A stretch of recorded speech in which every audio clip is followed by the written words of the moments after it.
The delinquent Shimizu-san sitting next to me has dyed her hair black. Volume 3 by Soko Hana, translated by Hiroeth at Hiroeth Translations. Audiobook by Masquerade at Masquerade. Audiobooks. Prologue. A night thinking of Shimizu-san. Are you still awake, Ana-chan? I heard the voice of my younger sister, Tayuno, along with a knock at the door. I'm still up. What's wrong? Can I come into your room and talk? Sure. But does it have to be tonight? I had come home late because of stargazing, and even after getting back, there had been a bit of a commotion. It was already past 11 o'clock. There are things I want to tell you and ask you about tonight. If Tayuno is saying that, I want to hear her out. I decided to let Tayuno into my room. I can't talk for long since we have school tomorrow. But if that's okay, then come in. Thank you, Ana-chan. Tayuno looked relieved as she entered the room. What is it that you want to tell and ask me? Can I start with what I want to tell? Sure. Ana-chan. I'm sorry about today. As she said this, Tayuno bowed her head. Tayuno, I'm sorry for saying whatever I wanted and running away after going all the way to the school. I'm sorry for ruining the fun everyone was having. Tayuno looked downcast as she raised her head. Maybe she was still feeling the effects of being scolded by mom and dad when she got home. Tarun, you've already reflected enough. I heard from Yuasa-sensei that you apologized to everyone in the astronomy club before Shimizu-san and I returned to the club room. That's true, but still, and I think I'm partly to blame too. Sorry, Tayuno. Ana-chan. Tayuno vanished from my field of vision, and suddenly, I felt a jolt in my stomach. I instinctively looked down and saw Tayuno had thrown herself into me. I almost fell backward. Thank you, Ana-chan. I gently stroked Tayuno's head. For a moment, I was worried about what might happen, but it seemed there was no need to worry anymore. I continued to stroke her head until Tayuno calmed down. A few minutes later, Tayuno moved away from me. Have you calmed down, Tayuno? Yeah. I'm sorry for suddenly hugging you, Tayuno said with her cheeks flushed with embarrassment, probably because it was uncharacteristic for her to act like this. It felt more like a tackle than a hug, but it was all good if Tayuno was satisfied. It's okay. Now I know what you wanted to tell me. But what did you want to ask? About that? Tayuno averted her gaze from me. I wonder if it's something difficult to ask. Ask me anything. I'll answer any question you have. Really? Yeah. No backing out later, okay? Why yeah. I intended to answer anything, but being told that made me a little hesitant. What did Tayuno want to ask me? I want to ask about Kaini-chan. About Shimizu-san? I hadn't expected Shimizu-san's name to come up. Tayuno seemed to have gotten quite attached to Shimizu-san over the course of the day, so what was she curious about? Yeah. Ana-chan, what do you think of Kaini-chan? What do I think? I can't grasp the intention behind Tayuno's question, but I didn't want to give a vague answer since I said I would answer any questions. Can I think about it first? Yeah. What do I think of Shimizu-san? If I were to simply describe our relationship, she's a classmate and a fellow club member. To add to that, she's the one who found Tayuno. But I have a feeling that's not what Tayuno wants to know. As I kept thinking, a certain phrase came to mind. Someone I can't leave alone. Someone you can't leave alone? I've said this to someone else before, but Shimizu-san is kind, yet a bit clumsy, so I find myself naturally drawn to her. What do you mean? Maybe my explanation isn't enough. Yet, I'm not sure how to say it. After some thought, I decided to convey exactly what I was thinking. She's someone important to me, or rather, she's someone I want to cherish. Does that mean you lick? Never mind. Forget it. Oh, okay. What was Tayuno about to say? I was curious, but since she didn't want to talk about it, I decided to let it go. Can I continue asking questions? Sure. Ana-chan, you had a close female friend in junior high school, right? Are your feelings towards her and Kaini-chan the same? I think it's different. As Tayuno mentioned, I had a close female friend back in junior high school. The feelings I had for her are not the same as the ones I have for Shimizu-san. How are they different? Well, it's like sometimes I don't understand my own feelings when I'm with Shimizu-san. It's definitely fun, but there's more to it. I can't really put it into words, but I think that's the difference. Ever since I consulted with Toshiya, I've thought about it over and over. but I still can't find the right words to describe my feelings for Shimizu-san. My answer was vague, so I wonder what Tayuno thought about it. Ana-chan, you haven't realized it yet. Tayuno muttered this with an unusual expression that I hadn't seen much before. Tayuno? Never mind. I'm going back to my room. Are you done with your questions? Yeah, I've asked everything I wanted to know. Tayuno stood up, looking satisfied with a smile on her face. Well then, good night Tana-chan. Good night. Tayuno. With a smile, Tayuno left the room. Why can't I put my feelings for Shimizu-san into words? I turned off the lights and lay down in bed. Somehow, I had a feeling that I wouldn't fall asleep easily tonight. Chapter 1, Shimizu-san and the Training Camp Plan. When will AI and Yaozuke finally get here? Shimizu-san had an unusually sullen expression on her face. One day about a week after the stargazing event, Sito-san, Shimizu-san, and I were gathered in the astronomy club room after school, having been asked to meet there by AI-san in advance. The student council work is keeping them, so they said they'd be a bit late. Sito-san immediately answered Shimizu-san's question. But what's the purpose of gathering us today anyway? The stargazing event is over, and it's not like we have anything else to do for a while. That's true. As Shimizu-san said, the stargazing event had successfully concluded, and there shouldn't be any major events for the astronomy club. I wonder what AI-san has in mind for calling us today. I don't know what AI-senpai is planning, but the fact that she's gathered us means she must be intending to do something with the entire astronomy club again. What does she plan to do this time? Shimizu-san sighed. As I stared at her, our eyes met. What is it? Nothing. I was just thinking that the summer uniform looks good on you. Wow. Shimizu-san's eyes widened in surprise. The words had slipped out unintentionally, but they weren't a lie. Shimizu-san in her shirt after changing out of her winter clothes gave a cooler impression than before. Don't just say things like that out of nowhere. At that moment, the clubroom door burst open. Hey, is everyone here? The energetic voice belonged to AI-san, the vice president of our high school's student council. Sorry for being late. I was held up by student council work. Yaozuke-san, the current student council president, entered the clubroom shortly after. You finally arrived. So, what's the reason for calling the entire astronomy club member together? Calm down. My dear little sister. Don't talk like I'm all excited. Just get to the point. Okay, you're so cold. All right, I'll tell you why I've gathered everyone here. By the way, even I haven't been told what AI wants to do this time. If even Yaozuke-san was kept in the dark, then the only person who knew about this plan would be AI-san. What could AI-san be planning? AI-san moved in front of the whiteboard and began writing with a pen. The word training camp was written boldly on the board. What I want us all to do this time is a training camp. A training camp? The proposal was so unexpected that I blurted out what I was thinking. Yes, an astronomy club summer vacation training camp. Yay! AI-san clapped her hands cheerfully, but the rest of us in the astronomy club were not yet able to match her enthusiasm. Huh? Quiet response? Why is that? Of course, because it's confusing to be suddenly told to go on a training camp without knowing the purpose. Shimizu-san voiced the thoughts I had in mind. I see, I understand. Well then, let me tell you a reason that will bring tears to your eyes. It's definitely not going to be something to cry about. Just get to the point and explain it briefly. Okay. Well, the reason is simple. Yaozuke and I are going to retire from the astronomy club after the second term, right? So before that, we want to create memories with everyone. We want to go to the beach, enjoy the summer festival, visit the food stalls, and fill our last high school summer vacation with sparkling memories.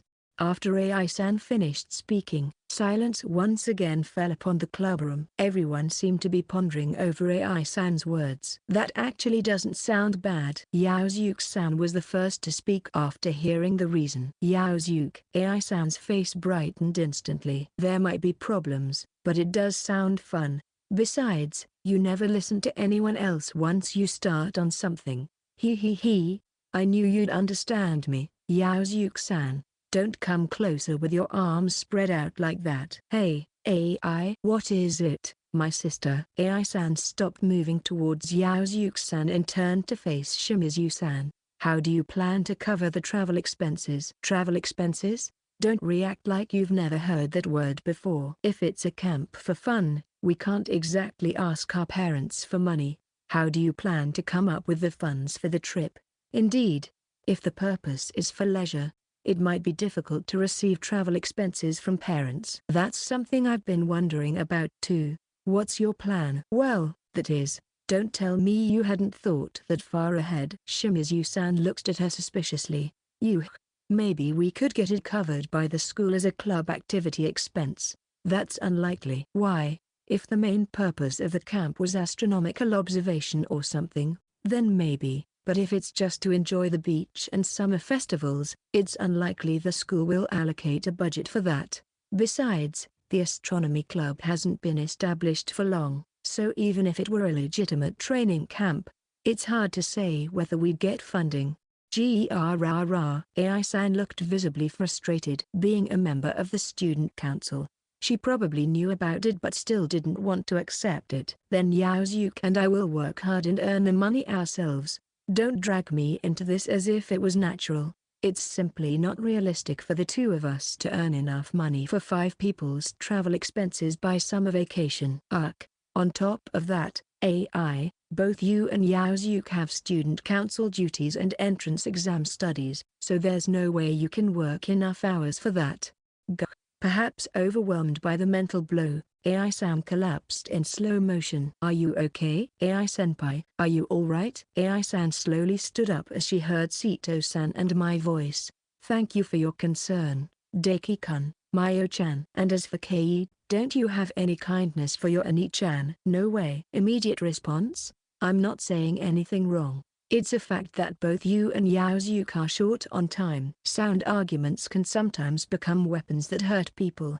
To think my perfect plan would fall apart here. What part of this crude plan was perfect? Yaozuke, Kei is bullying me. AI-san threw herself into Yaozuke-san's arms. Yaozuke-san staggered for a moment but somehow managed to catch AI-san. Don't suddenly hug me in public like this. And as Kei said, unless we figure out the travel expenses, the training camp plan can't move forward. But, AI-san looked as shocked as a child who had just been told they wouldn't get a visit from Santa for being naughty. But I want to go. I want to go to the training camp with everyone, so please. While burying her face in Yaozuke-san's chest, AI-san occasionally glanced over at us with pleading eyes. Don't try to get your way by pretending to cry. Even if there are no actual tears coming from my eyes, my heart is crying. All right, let go of me now. HMPH. Reluctantly, AI-san let go of Yaozuke-san. I get that you want to go to the camp, but we can't do anything without travel funds. The harsh reality stands in my way. AI-san looked frustrated. I thought about it again. Did I want to go to the training camp with everyone from the astronomy club?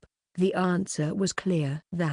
Can I say something? What is it, Deki-kun? I also want to go to the camp with everyone. Please let me help you. Oh? That's great to hear. What do you mean by help, exactly? I was thinking of maybe getting a part-time job until summer vacation. Since I have more free time than AI-san or Yaozuke-san, it should be easier for me to take on a part-time job. Deki-kun, are you sure about this? Yes. I want to create more memories with everyone from the astronomy club. Thank you, Deki-kun. All right.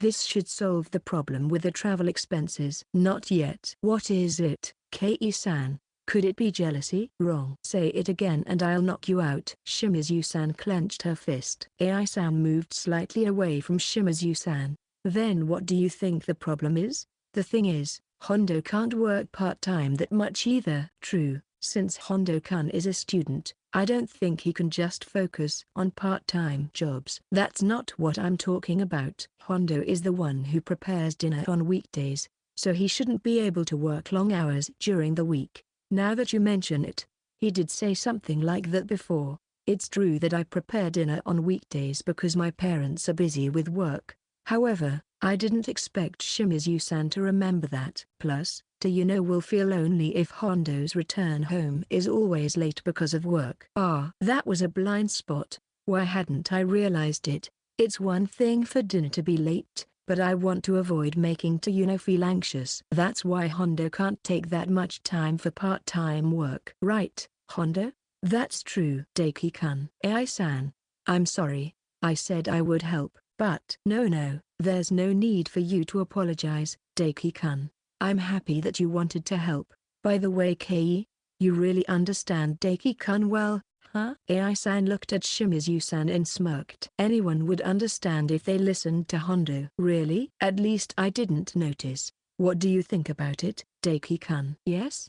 Shimizu-san has really thought about me and so I think that's really kind of her. What? Shimizu-san's face quickly turned red. Kei-san, who has been called kind by Daiki-kun. Your thoughts? I wasn't trying to be kind. I just thought it would be a hassle if went off the rails again. Not very honest. Are you? Shut up. So, what are we going to do about the travel expenses in the end? Your blatant attempt to change the subject is cute. But indeed, as Kei says, we do need to figure out what to do about the travel expenses. That's true. The clubroom was enveloped in silence. I'll help too. Mayo-chan? The one who broke the silence was Sito-san. I want to create memories with Senpai during the summer break too. So, I'll work hard at part-time jobs as well. Mayo-chan. If I work part-time, we should be able to solve the issue with the travel expenses. But you have your library committee duties, right? That's true. But I only have library duty after school at most once a week. So I think I can secure enough time for part-time work. Shimizu-san seemed frustrated for some reason. I racked my brain again. Is there anything I could do to help? I might have difficulties on weekdays, but I think I can work part-time on weekends.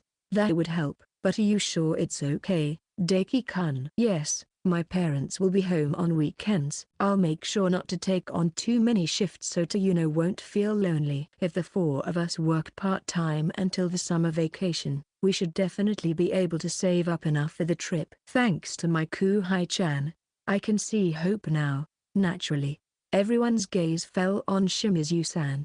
I'm not working part-time. And I'm not going on the training camp either. Just stop being so stubborn. It's okay to say that you want to go to the camp with everyone. Like I would say that. Shimizu-san's voice echoed throughout the clubroom.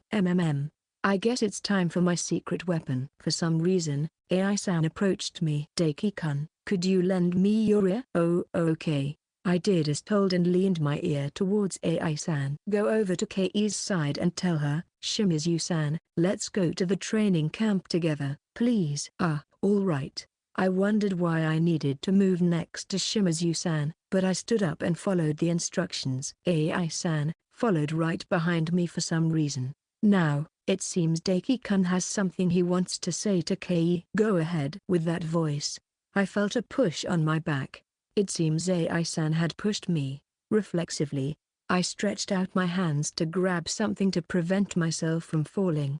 Hondo. I turned towards the voice. I was surprised because Shimizu-san's face was closer than I had expected. My hands had grabbed Shimizu-san's shoulders. Sorry, Shimizu-san. Daiki-kun. Now's your chance. Go for it. I didn't really understand what was happening, but it seemed that I needed to convey the message I had heard from Ai-san to Shimizu-san. Shimizu-san. What is it? Let's go to the training camp together. I think it will be fun. I won't be fooled. I told you to say that. Shimizu-san's gaze shifted to Ai-san standing behind me. I have no idea what you're talking about. Hey, your eyes are darting all over the place. It was obvious to anyone that Ai-san was flustered. This misunderstanding needed to be cleared up quickly. I let go of Shimizu-san's shoulders and looked straight into her eyes. Listen to me, Shimizu-san. What is it now? Shimizu-san seemed even more wary of me than before. It's true that Ai-san asked me to say let's go to the training camp together to you, Shimizu-san. I knew it. Shimizu-san muttered, her expression seeming somewhat sad to my eyes. Listen, Shimizu-san. I don't know if you'll believe me, but I really do want to go to the training camp with you. I looked straight into Shimizu-san's eyes once more. Why would you want to go with me? Can't you go to the training camp with everyone else? That might be true, but I'd also feel lonely without you, Shimizu-san. I think the camp would be so much more fun if you were there. It might have been my imagination, but it seemed like Shimizu-san's face grew a little redder. As expected, Daki-kun always knows what to say. I also think that the camp is fun because we all go together. Kei, you're starting to feel like going, right? I'm not feeling like it yet. Shimizu-san. Stop it, Hondo. Don't look at me with those eyes. Good. It's working, Daki-kun. Keep chipping away at Kei's mental defenses with those eyes. I wondered how I appeared to Shimizu-san and Ai-san right now. Outnumbered and overwhelmed. So just give up and agree to come to the camp with us. Sito-san chimed in. It seems Sito-san also wants to go to the camp with Shimizu-san. Come on, Kei, let's go to the camp with everyone. It'll surely be a lot of fun. Our gazes met again, and I nodded slowly at her. If you insist that much, I guess I have no choice but to go along, Shimizu-san said while turning her face away from Ai-san behind me. Seeing this, Ai-san rushed over to where Shimizu-san was sitting and hugged her. Yay! Now we can all go to the camp together. Enough already. I get it, so let go of me. You're too hot and clingy. Shimizu-san forcefully pulled Ai-san off of her. Kei, you are such a shy one. Well, that solves the problem. And now all we have to do is work part-time to save up for the trip. No, there are still problems left. What are you talking about, Yaozuke-san? We've got the agreement of all the club members, and it looks like we'll be able to solve the money issue. That's just a small part of the problems that will arise for going to the camp. For example, we need to decide on part-time jobs and get permission from everyone's parents by explaining about the camp since we're going as high school students alone. There are many things to do, like deciding on accommodations and figuring out public transportation for the trip. Ai-san's smile faded once again. For now, we need to decide on part-time jobs urgently. There are too many things we can't decide on until we know how much travel money we can secure. That's true. Leave it to me. Ai-san, who had somehow recovered her spirits, thumped her chest confidently. What are you planning to do? I'll make full use of my social connections and introduce part-time jobs that suit each person. I see. That's a good idea. Are you just making this up on the spot? No, not at all. For example, I could introduce Mayo-chan to a part-time job at a wagashi shop. A wagashi shop? Sito-san's expression was as usual, but I felt a brief sparkle in her eyes. You just care about anything related to dorayaki, don't you? Working close to what you love boosts motivation.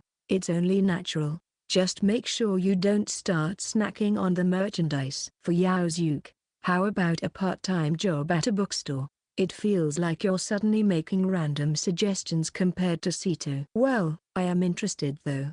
Then it's decided. Now we just need to figure out Kei and Daki-kun. Ai-san crossed her arms and took on a thoughtful pose. Hey, I did say I'd join the camp, but I didn't say I was going to do any part-time work. Kei, lend me your ear for a moment. With that, Ai-san quickly moved next to Shimizu-san and whispered something in her ear. Don't you think that's not too bad? Ai-san had a mischievous smile on her face. Well, I might as well give it a try if that's the case. I wonder what kind of conditions Ai-san offered to Shimizu-san. And why does Shimizu-san keep glancing at me? Getting back to the topic, what should we do about the part-time jobs for the two of you? If there are no options, I'll look for one myself.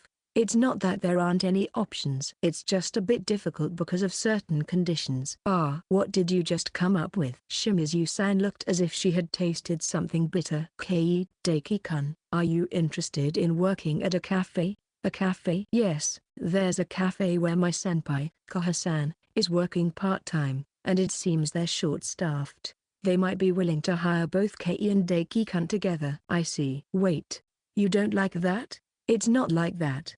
I was just wondering why you chose the same cafe for Shimizu-san's part-time job and mine. The reason is simple. I'm worried about Kei. She has a habit of bottling things up to herself, so I want someone who can support her nearby while she works. Well, Koha-san is there too, so I think it'll be fine. Indeed, Shimizu-san had previously gone alone to the gymnasium to meet a senpai without telling anyone and got caught up in trouble. AI-san must be worried that something might happen to Shimizu-san again when she's out of sight. You worry too much. I can handle a part-time job without anyone's help. There you go, acting tough again. Daki-kun, it would be fun to work part-time together with Kei, right? Why yes. I nodded involuntarily at AI-san's sudden pass. Don't force him to say it. Hondo must be troubled. I was surprised to be asked so suddenly, but I'm not troubled. Besides, it's my first part-time job, so I'd be happy to work with you, Shimizu-san. Hondo, you always see, Daki-kun also wants to work part-time with you. Kei, I guess I'm okay with that then.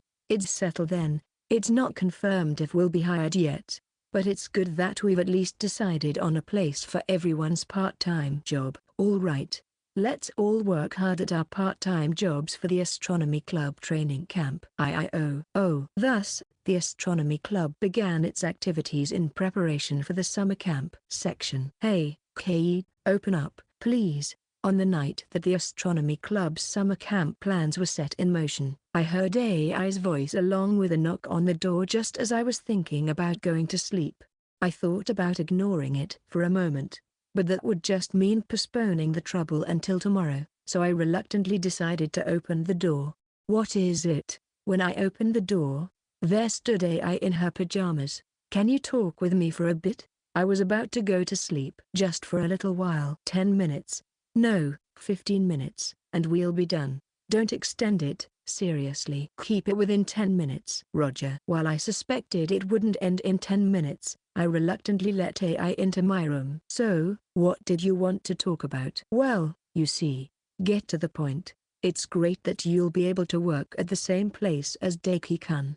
That's what this is about. When I said I didn't feel like taking a job, AI whispered to me that she would arrange for me to work at the same place as Hondo. If it meant more chances to meet Hondo outside of school, I had no choice but to accept it. Don't expect any thanks. It's your sudden plan that got us into this mess of having to work in the first place. No need for thanks. Just take this opportunity to get closer to Daki-kun. Well, I get it. Good. And Kei, I'll come to check if you are working properly at the job when I find some free time. Don't you dare come. If AI showed up at my workplace, it definitely wouldn't lead to anything good. No, I'll definitely come. Kei, the cafe uniform at your workplace is super cute. So I have to see you in that cafe uniform with my own eyes. I'll kick you out instantly if you come. Unfortunately, part-time Kei-san has no such authority. You'll just have to be content being a feast for my eyes. Gyaru, the fun before the training camp has just increased. Wait, Kei-san, what's with that stance? I'll bury you right here before you ever set foot in the workplace again. Hey, no violence. In the end, it wasn't until the clock's hands had passed midnight that I successfully managed to get AI out of the room. Chapter 2, Shimizu-san in part-time work. Welcome. How many people will it be? Shimizu-san's voice echoes throughout the cafe as the door opens and customers enter. 2 of us. 2 guests, I see. In that case, come here. No, this way to your table, though I can't see from the kitchen.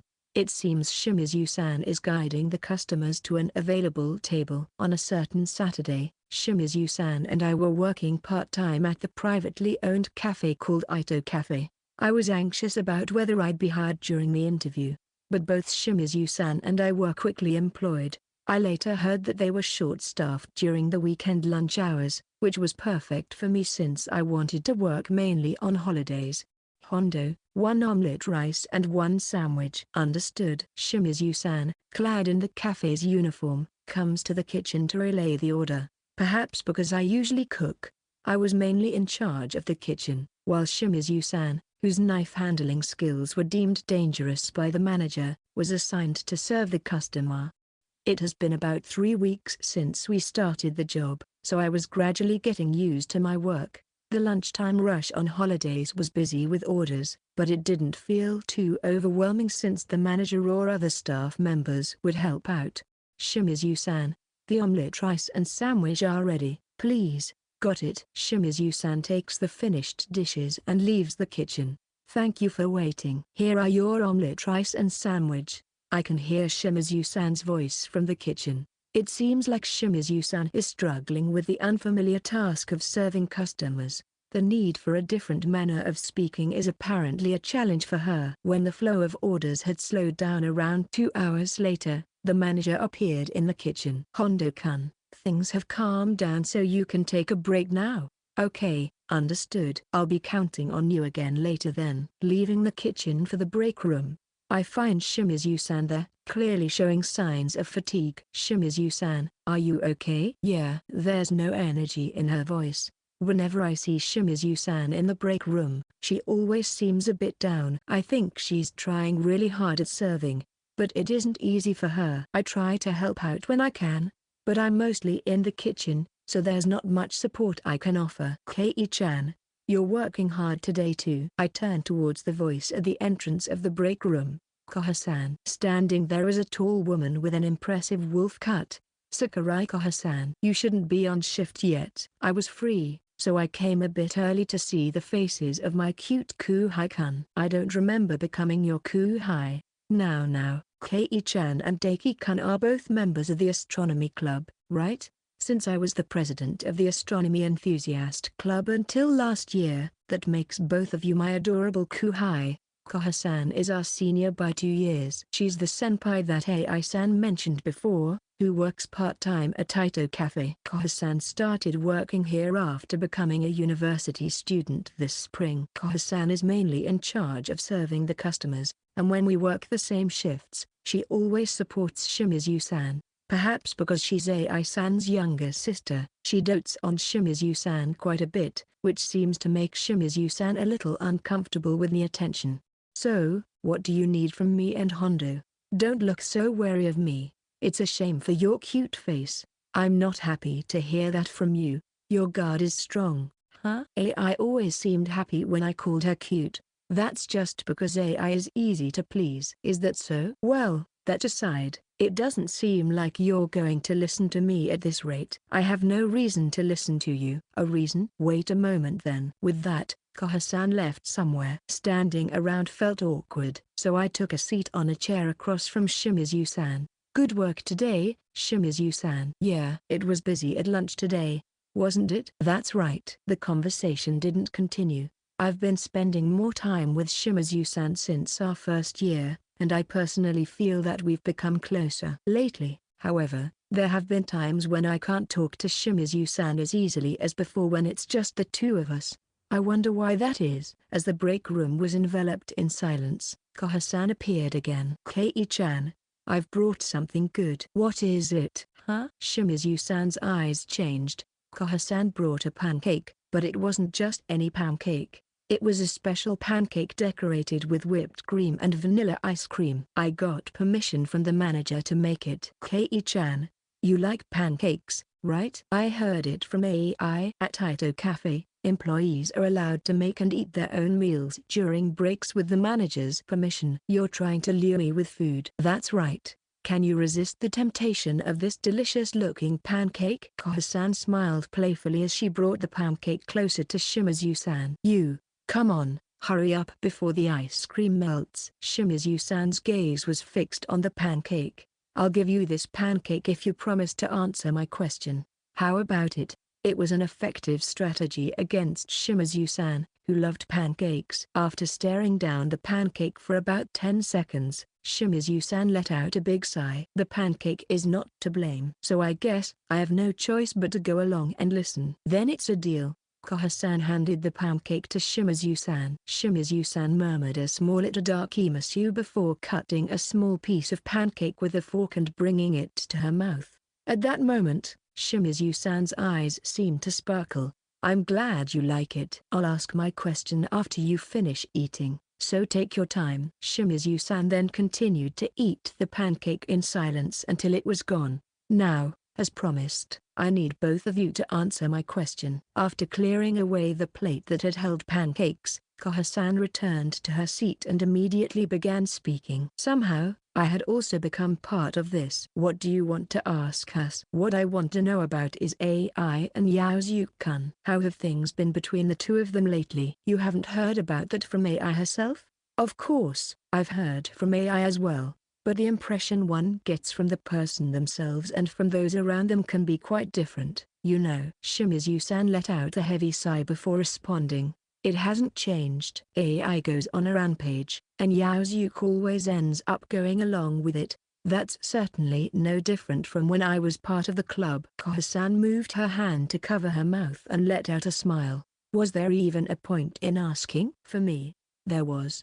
But it seems I might have been mistaken in thinking that there might be some development soon. What kind of developments are you talking about? I asked Koha-san out of pure curiosity. She looked momentarily puzzled but quickly smiled again. That is, of course. Hey, you better not go any further. I thought maybe one of them had gotten impatient and confessed. Confessed? Was she talking about that confession, where one reveals their feelings to the person they like? Looking over at Shimizu-san, I saw her glaring sharply at Koha-san. You went and said it. Sorry, I didn't think he didn't know. Koha-san clasped her hands in front of her face. Don't lie, didn't you realize it when Hondo asked just now? I really didn't realize. Believe me, how can I believe that? Seriously. Just make sure you apologize to AI later. Okay. Sorry for surprising you too, Hondo-kun. No, it's okay.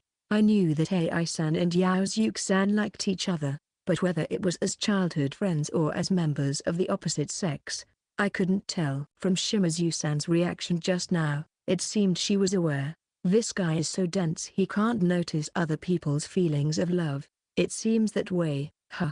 Their gazes both settled on me. Since it was the truth, I had nothing to say. Is that all the questions? Well, yes. Just to confirm once more, there's been no particular change in the relationship between AI-san and Yaozuke-san, right? None at all. Shimizu-san furrowed her brow as if to express she was tired of the questioning. Koha-san, why did you think there had been a change in AI-san and Yaozuke-san's relationship? Koha-san paused for a moment as if thinking, then began to speak again. It's because it's almost their time limit. Time limit? What do you mean? The time limit for the two of them to be together. What do you mean? They're in the same class, the same club, and they're even on the student council together. When I asked again, it almost seemed as if Yaozuke-san and AI-san were always together in the school. That's true for now, but what about after that? What happens after? Yes, after the cultural festival, they'll retire from the student council, and during the second term, they'll retire from the astronomy club as well. From now on, the time those two can spend together will gradually decrease. That's certainly true. I hadn't really thought about it, but the time for Yaozuke-san and AI-san to retire was approaching. It also meant that the time they could spend together was dwindling. They also have to study for their entrance exams. As time goes by, it will become increasingly difficult for them to meet alone, and as that happens, the chances to convey their feelings will disappear. That's why I thought if they are going to confess, it should be now or at least during the summer break. I see. Well, I'm sure AI and Yaozuke-kun are aware of that. Huh? Then why haven't they confessed? Shimizu-san voiced the question I had been pondering. Maybe you already know? I wouldn't be asking if I knew. Koha-san paused thoughtfully before speaking again. I think AI and Yaozuke-kun each have their own reasons for not confessing, but what they have in common is probably fear. What are Yaozuke-san and the others afraid of? They're afraid of ruining the relationship they've built up until now, or rather, until today. What do you mean? I think for the two of them, who have spent a long time together since childhood, the relationship as childhood friends is a very comfortable one. So I suspect they're both internally afraid of that relationship changing. That's just my guess, though. Koha-san said it was just a guess, but it didn't seem too far off to me. Because their relationship has been so strong and unchanging for so long, it might take a lot of courage to start a new one. With those words from Koha-san, the break room fell silent. I guess I hadn't fully understood the relationship between Yaozuke-san and AI-san. As I was thinking this, the manager appeared in the break room. Hondo-kun, it's getting busy, so could you help out a bit earlier than scheduled? Understood. It seemed that the place had gotten busier while we were talking. I'll go ahead then, so please join me when you're ready. The manager left quickly after saying that. I have to go back now. Kaho-san, thank you for sharing so much with me today. There's no need for you to thank me. I should be the one thanking you for listening to my questions seriously. It was fun, so let's talk again when we have the chance. Yes. Leaving the break room, I made my way back to the kitchen once more. Section. Hondo-kun left. Huh? Yeah. Now it's just the two of us. Yeah. Aren't you lonely without Hondo-kun around? Yeah. Wait, no, I'm not lonely. I had been responding casually, but she took advantage of that. Really? You seemed lonely to me. I'm not lonely. It's just a pain to be alone with you. In fact, I wasn't lying. I found this wolf-cut Kaho difficult to deal with. Come on, don't say that. Now that it's just us girls, let's have some girl talk. No way. I stood up from my seat and started walking towards the door. Where are you going? Anywhere but here. It's more exhausting to be with you than anywhere else. That's harsh. You're making me so sad I could cry. Then cry if you want to. Despite her claim about being on the verge of tears, her face was still adorned with a smirk. Looks like I'm out of tears for now. But hey, calm down. Since I'm your senpai, I'll listen to your troubles. All right, tell me, what should I do to shut up a noisy co-worker at my part-time job? Maybe if you engage in some love talk, she'll be satisfied and quiet down. I don't have anything like that. Really? Don't you want to ask how to get closer to Hondo-kun? What? Of course, I had never once discussed Hondo with Kaho. The only possible source of information would be, did you hear it from AI? I want to say you got me, but no. Then who told you? No one told me. Kei-chan, anyone who sees you with Hondo-kun would notice right away. Don't spout nonsense. Up until now, the only people who had realized I might have feelings for Hondo were AI, Sito, Toyuno, and Yaozuke. Thinking about it now, it seems the number has grown. No, I'm not making it up. Actually, you were even more obvious than AI. That's definitely a lie. With AI, it was hard to read at first whether she liked Yaozuke-kun as a childhood friend or as a man. It took a while before I realized that both were true at the same time. Even with Kaho's keen observation skills, it had been difficult to discern AI's affections. Compared to that, Kei-chan, you might not express much in words, but anyone can clearly see you like Hondo-kun as more than a friend when they see how happy you look talking alone with him. Kaho seemed to be having fun. I glared at her with all my might as a form of feeble resistance, but it didn't seem to have any effect. Kei-chan, Hondo-kun seems to be oblivious to the affection directed at him, so maybe you should be a little more honest about your feelings? Kaho's words felt less like teasing and more like advice from a senior to a junior. It's none of your business. Maybe so, but Kei-chan, I think things between you and Hondo-kun would progress if you were just a little more honest.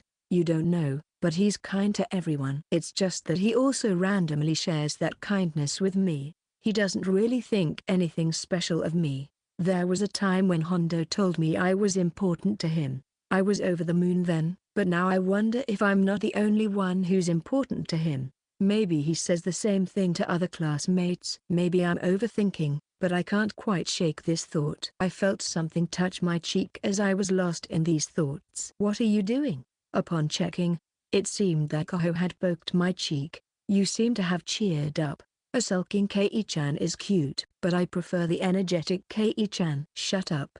Don't be mad. Sorry for poking your cheek. If you're going to apologize, then don't do it in the first place. I'll be careful next time.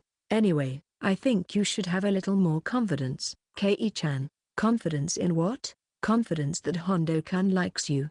What are you suddenly talking about? Kaho was spouting something unexpected. Sure, I only know you and Hondo-kun from here, but even so, it's clear to me that Hondo-kun thinks of you favorably. Kei-chan, no matter how kind Hondo-kun is, he wouldn't have such a happy expression when talking with someone he doesn't care about. I couldn't deny that she might have a point, but is it really true? It's just your imagination. I'm going ahead. You're so cute when you're embarrassed. I left the break room while blaming the heat gathering in my face on the room temperature. Section. Yoho, Kei, I came to play. What are you doing here? The next afternoon, AI suddenly showed up while I was working my part-time job at Ito Cafe. Of course I came to see you in your uniform. You've seen it already. Go home. I spun AI around 180 degrees and pushed her towards the exit. Kei, I'm a customer today, you know. So what? This employee is tough. Let's leave it at that. Kei-chan. Kaho-san. When I looked in the direction of the voice, Kaho had appeared seemingly out of nowhere. I'm the one who called AI here today. I wanted to apologize for yesterday. I mentioned it on the phone. But what are you apologizing for? How about we sit down and talk about it? I've already got permission from the manager for both Kei-chan and myself to take a break. Why me too? Kei-chan, I wanted to continue our conversation from yesterday as well. Well, let's sit down for now, anyway. Saying that, Kaho guided AI and me to a table seat in the back of the store. Just wait here for a moment. After making sure that AI and I were seated, Kaho disappeared towards the kitchen. So Kei, what's the situation? What are you talking about? Don't play dumb. I'm asking if things have progressed with Deki-kun. I nudged AI, who was sitting next to me. Hey, Hondo is working here too. You don't have to whisper. Deki-kun won't hear us from here. So, what's the progress? Nothing's progressed. To be honest, the part-time job was more challenging than I had anticipated, and I hadn't had the chance to deepen my relationship with Hondo. That's too bad. But Kei, I'm sure Deki-kun understands that you are working hard at your part-time job. So it's just a matter of time. That's right. Hang in there, Kei-chan. When did you get back? Kaho was standing there, though she was supposed to have gone to the kitchen. She carried a tray with a chocolate parfait in her hand. Kaho-san, what's that parfait for? It's a token of my apology. Of course. It's on me. Saying that, Kaho placed the chocolate parfait and a spoon in front of AI. Yay, but what exactly are you apologizing for? It's about yesterday. AI, I accidentally told Hondo-kun that you like Yaozu-kun. Oh, that's it? You don't have to worry about something like that. Are you sure? She blurted it out without permission. Well, it's fine if it's Deki-kun. He's not the type to spread rumors about others. AI seemed to trust Hondo to a certain extent, but still. How did it come up that you told Deki-kun I like Yaozu? We were talking about time running out. Upon hearing those words, AI's expression seemed to cloud over slightly. So you knew as well, Kaho-san. From your words, it seems you were already aware of it too. I've been thinking it's pretty serious, AI said as she scooped up a spoonful of chocolate parfait and brought it to her mouth. Kaho-san, what should I do? That's a difficult question. All I can say is that it's better to do things in a way that you'll have fewer regrets. Meaning? Think about the future. Not just next year but further ahead. By then, it'll be too late to regret not doing something you could have done. I think it's important to do your best with what you can do now. I see. Okay, I've decided, AI exclaimed while raising her index finger and thrusting her arm up with vigor. What's gotten into you all of a sudden? I'm going to give it my all and appeal to Yaozu during the summer camp. I'll make sure Yaozu falls for me. Hearing AI's words, Kaho smiled gently. That's very like you, AI. I support you. Thank you. Let's work hard together. Kei, why do I have to be involved? Kei, you don't want to end up regretting things later too, right? I didn't want to admit it, but she was right. The last thing I wanted was to have regrets. Fine. But I'm not exactly agreeing to cooperate or anything. Great. Let's both give it our best. I'm happy to see you both so motivated. I'll treat each of you to one more thing. Really? Then I'll have a shortcake. You're still eating? Sweets go to a different stomach. Excuse me, waiter. As AI called out to the waiter, Hondo came over to our table for some reason. Hondo-kun, aren't you in charge of cooking? The two staff members in charge of serving are on break, so I'm temporarily handling the service. Oh, I see. The uniform suits you. Thank you. Kei's uniform looks good on her too, right? Hey, what are you trying to ask him? Hondo glanced at AI in surprise for a moment before looking at me. Yes, I think the monogram uniform highlights Shimizu-san's cool side, and I think it looks good. Wow, he said you look cool. Isn't that nice?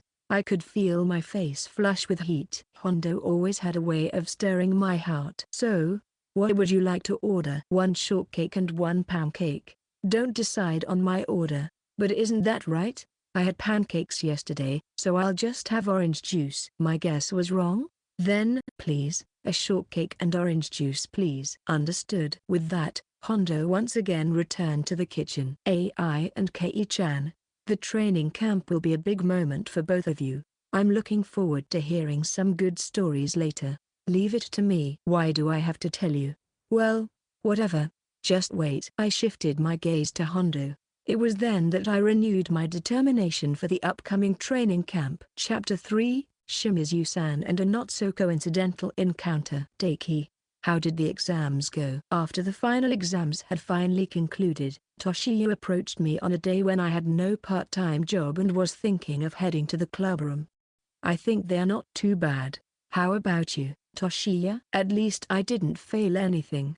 If Toshio says so, it must be true. I never worry about his grades since he's always ranked near the top. So, did you need something? You didn't come just to ask about the exams, right? You're sharp, Daiki. Aren't you off from your part-time job today? Yeah. I don't have club activities either, so how about we talk about love for a change? We haven't had much time to talk leisurely recently because I was busy with my part-time job and Toshio's club activities. I thought his desire to talk about love stories had faded, but it seems that wasn't the case. Sure, but should we move somewhere else? There were still quite a few people left in the classroom. I felt that if we talked about love here, someone would inevitably overhear us. If Toshio and I talked about love, Sito-san would definitely have come up in the conversation. And if it became known who the popular Toshio likes, it would cause a commotion. I want to avoid that somehow. All right. Where should we go? I know a good place. As I turned towards the familiar voice, there stood AI-san. AI-san? Why are you here? AI-san. Hello, Toshio-kun. That's a nice greeting. And to answer Daiki-kun's question, I had no student council or part-time job today, so I was bored and came here to play with Kei. Oh? But today, Shimizu-san is. I looked at Shimizu-san's seat, but as expected, Shimizu-san was no longer there. Right. I finally realized after looking at Kei's seat that today was supposed to be Kei's part-time job day. I totally forgot. AI-san lightly tapped her own head and winked. So you found us talking next to Shimizu-san's seat and decided to listen in? That's right. AI-san pointed decisively at Toshio. So, where is this good place you mentioned? Muhahaha, it's our very own astronomy club room. Indeed, the astronomy club room would be a place where we could talk until the end of the school day without worrying about others. Is it okay for me to intrude on the astronomy club room? Of course. Toshio-kun is a friend of Mio-chan and Daiki-kun. Really? I've been interested for a while and would like to check it out. Well said. Let's go then. Follow me. Yes. Why yes. Section. I grabbed my things and followed the two out of the classroom. So what's today's love talk topic? Toshio-kun. A few minutes later, the three of us were in the astronomy club room. According to AI-san, Yaozuki-san and Sito-san had part-time jobs today, so it seemed unlikely that anyone would suddenly come into the club room. The theme this time is definitely the kind of outfit you want to see your crush wear in the summer. Outfit? Yeah, as it gets hotter approaching summer, everyone's clothing changes, right? Plus, there are many events in summer, and you get to see different outfits depending on the occasion. Like swimsuits when going to the beach or pool, or yukatas when going to a festival. That's right. Out of all the summer attire, I want to hear about the outfits that would make you skip a heartbeat when worn by your crush. That's a great topic, as expected from the master of love talk. Thank you very much. Toshio and AI-san high-fived, though they didn't spend much time together. They seem to have surprisingly good chemistry. So, have you thought of anything, Daiki? A summer outfit from my crush that makes my heart race. Even when I think about it, nothing comes to mind. I can't think of anything yet. As for me, I want to see Sito-san in a yukata. I was speechless at Toshio's confession. He had said before that he didn't mind if people knew he liked Sito-san, but I didn't expect him to say it so openly in front of AI-san. AI-san smiled slyly upon hearing Toshiya's words. Mayo-chan in a yukata, huh? Toshiya-kun, you have good taste. I really think Sito-san would look great in a yukata. Don't you agree, Daiki? I imagined Sito-san in a yukata. Indeed, it seemed to suit Sito-san's cool image. Yeah, it might really suit Sito-san's aura. See, Daiki gets it. Girls in yukatas are just amazing. Yeah, there's something about the cool yet dignified look in the summer that's nice. Exactly. Daiki, you understand me. Toshiya seemed even more excited than usual, perhaps because it had been a while since we talked about love. I glanced at AI-san, who was fiddling with her smartphone. AI-san, is something wrong? Oh, sorry. I was just taking some notes. Notes? I don't often get to hear about love talk from the opposite sex, so I thought it might be good reference material. Indeed, I hadn't talked much about love with the opposite sex until I started talking with Sito-san. Even someone with a wide social circle like AI-san must find it unusual to talk about love with the opposite sex, and listening to you two gave me a good idea. What's the idea? Let's all wear yukatas when we go to the summer festival during the camp. The plans for the summer camp were coming together, and we were scheduled to go to a summer festival on the second night of the camp. Does the astronomy club have someone who can dress people in yukatas? We couldn't go in yukatas from the start, so we would need at least one person who knew how to dress in yukatas. Yaozuke is handy, so I think he can do it. I'll learn it before the training camp too. It's definitely more fun if we all go in yukata. It seems that although it would mean more luggage, going to the summer festival in yukata isn't impossible. I can't believe Sito-san in a yukata would become a reality. Ah, I want to see it too. In that case, I'll take a picture of Mayo-chan in her yukata for you. Really? Totally serious. I'm usually taking care of Mayo-chan. After all, leave that much to me. The conversation is moving forward without Sito-san, but I wonder if that's okay. If it's AI-san, she'll probably explain it well to Sito-san. Thank you so much. Toshiya is treating AI-san like a goddess. All right, let's get back to our love stories. Now that I think about it, we had gotten sidetracked from our conversation about love. Right. Daiki, have you thought of a summer look for a girl that you like? No. I still can't think of anything. Maybe you're overthinking it, Daiki-kun. Why don't you start by considering the girls close to you? I see. When asked about girls close to me, the first person who came to mind was Shimizu-san. What kind of summer outfit would I be happy to see Shimizu-san wear? With her great style, she would basically look good in anything. After pondering for a short while, I came up with an idea. I'm not sure if it's very summery, but I think I like white dresses. Daiki-kun, isn't that the one Ke bought when we ran into you at the shopping mall? Yes, that's right. A few months ago, I had a chance encounter with Shimizu-san and AI-san at the shopping mall. The image of Shimizu-san in a pure white dress is still vivid in my memory. I remember that too. Ke looked especially good that day. A white dress, huh?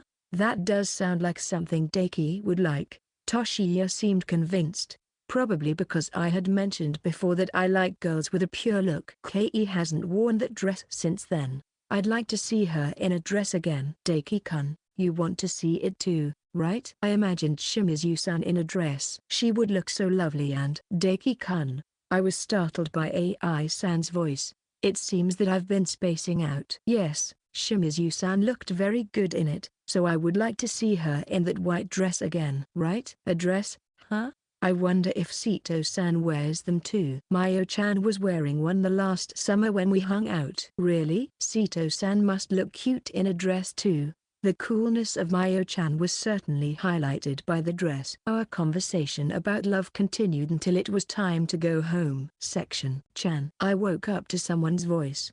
At the same time, I realized I was being shaken. Let me sleep just a little longer. I buried my face in the futon. Today was a holiday, and I was sure I had the day off from my part-time job. If there's nothing urgent, I'd like to keep sleeping. Ana-chan, wake up. Tayuno? When I listened closely, I realized it was Tayuno's voice. I rubbed my eyes and poked my head out from the futon. Good morning. What's wrong? You finally woke up. Ana-chan, You have a mission today. A mission? Is there something you want me to do?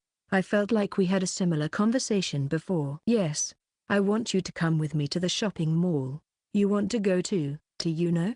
It's rare for Yuno to suggest going out to a crowded place. Why yeah. Is that okay? Yuno looked a bit anxious. To reassure her, I stroked her head as gently as I could. Sure. Let's go to the shopping mall together. Okay. Yuno's expression brightened immediately. Then don't be late, Ana-chan. Get ready quickly. With that, Yuno left my room. Late? I wonder if there's some event at the shopping mall. An hour later, Yuno and I were at the shopping mall. On the way there, I asked Yuno several times what she wanted to do, but she stubbornly only said she wanted to go shopping. Yuno, we're at the shopping mall now. What do you want to do? Just wait a little longer. Yuno said this while fiddling with her smartphone. With nothing else to do, I looked around to pass the time and spotted a familiar person. Shimizu-san? Hondo? There stood Shimizu-san dressed in a white dress. Oh, what a coincidence to run into Daiki-kun and Yuno-chan here. I turned towards the voice and saw Ai-san, also dressed in summery clothes. Apparently, Ai-san was with her. Ai-san's words sounded more theatrical than usual for some reason. What coincidence? This is clearly a setup. I have no idea what are you talking about. Ai-san was clearly flustered. You were fiddling with your smartphone just now. You were in contact with either Hondo or Yuno. Come to think of it, Yuno had been using her smartphone earlier. I turned my gaze to Yuno. Yuno? When our eyes met, Yuno quickly looked away from me. I don't know anything. You don't get all flustered like that if you really don't know anything. Tell me the truth. Yuno. I won't get mad. Really? What's the point in me lying? Ai-san said if I brought Ana-chan here, she would let us meet Kei-ni-chan. Hey, Ai. Shimizu-san glared at Ai-san with a sharp look. You just said you wouldn't get mad. That was towards Yuno. Of course I'm going to get mad at you. That's unreasonable. As I hesitated about when to stop the bickering between the Shimizu sisters, Yuno tugged at my shirt. What's wrong? I'm sorry for tricking you, Ana-chan. Yuno looked apologetic as if she thought she had done something wrong. It's okay. I was just surprised to suddenly meet Shimizu-san and Ai-san. That's right. The one at fault here is Ai who set this up. Come on, it was just a little surprise. I'm not looking for any surprises here. That statement is like saying you thought meeting here must be fate? And got excited. I didn't think that at all. Perhaps because she was getting heated, Shimizu-san's face seemed redder than usual. Really? Well, anyway. Where should we all go? You're making it sound like the four of us are just going to go somewhere together. What's wrong, Yuno? When I looked away for a moment, Yuno had moved next to Shimizu-san. Does Kei-ni-chan dislike it when I'm with Ana-chan? Yuno looked up at Shimizu-san with puppy eyes. It's not that I dislike it, but then I want to be together. Is that okay? Shimizu-san looked at Yuno as if she were looking at something dazzling. Please, Kei-ni-chan. It can't be helped. It would be a problem if you went off somewhere again. Stay within my sight. Okay. I love you. Ani-chan. Yuno hugged Shimizu-san. It seems Shimizu-san has a soft spot for younger kids. All right. That's settled then. So, where should we go? Does anyone have a place they want to visit? I don't have anywhere in particular. As long as I'm with Ana-chan and Kei-ni-chan, I'm fine anywhere. It seemed Yuno's true intention was to meet Shimizu-san here. I see, the Hondo siblings don't have a particular place in mind. How about you, Kei-san? I don't have one either. Really? Are you sure you don't have a place you want to go? Why do you only doubt me? Koha-san told you it's better to be honest, right? Now's your chance. While I was watching Shimizu-san getting flustered, our eyes met. Hey, Hondo. What is it? Shimizu-san. Go out with me. What? What did Shimizu-san just say? I recognized the words, but it was so sudden that my brain couldn't process them. I said go out to the shop with me. Shopping. I panicked because I only heard the go out with me part. Calmly thinking about it, there's no way Shimizu-san would suddenly confess to me here. Why do you look so relieved? Sorry, so what do you want to buy? A yukata. We're going to the summer festival in yukatas, right? I don't have one, so I need to buy it. I see, AI-san's idea was adopted, and it was officially decided that we would all go to the summer festival in yukatas. That sounds great. I haven't bought a yukata yet either, so I want one too. Deki-kun and Tayuno-chan. Is that okay with you too? It's fine with me. I'm okay too. Kei-ani-chan, will you help me choose a yukata too? Well, I guess I'll do that much. Then it's decided. Let's go to the yukata section. And so, we headed to the yukata department. Wow, it's bigger than I thought. The yukata section was more spacious than I imagined, with various types of yukatas on display. There was also a fitting area where you could try them on. All right. Now that we're here, we should split up into pairs to look around. That's unexpected. I thought you were going to say we should all stick together. I would like to, but it would slow us down. Well, even though I say that, it would be pointless for the four of us to come here and then split up completely. So splitting into pairs seems just right. What do you three think? After thinking it over, it didn't seem like there would be any problem with Tayuno pairing up with Shimizu-san or AI-san. Therefore, there was no reason to oppose AI-san's suggestion. I'm fine with it. I'm okay with anything. I'm fine too. It's decided then. How should we pair up? I'd like to try combinations we don't usually have. So, any pair but me and Tayuno, and Shimizu-san with AI-san, right? Then, I want to go shopping with Kei-ani-chan. Is that okay with you, Kei-ani-chan? Well, if Tayuno insists that much, I guess it's fine. Yay, Tayuno seems happy. Shimizu-san doesn't seem to mind either.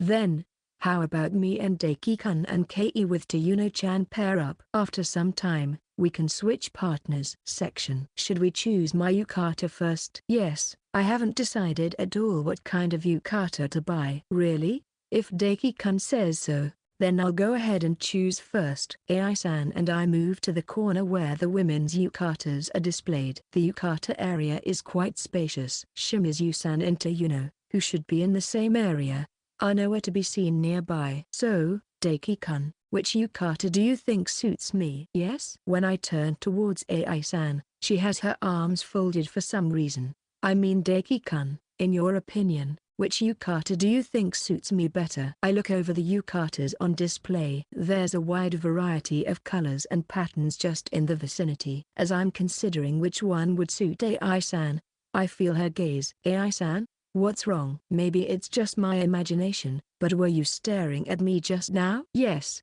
I was. I didn't expect her to admit it so straightforwardly. I thought I was just being paranoid. Why were you looking at me? AI-san pauses as if thinking, then slowly begins to speak. At first, I was just waiting for you to casually choose a yukata, but you were taking it more seriously than I thought, so I ended up staring at you.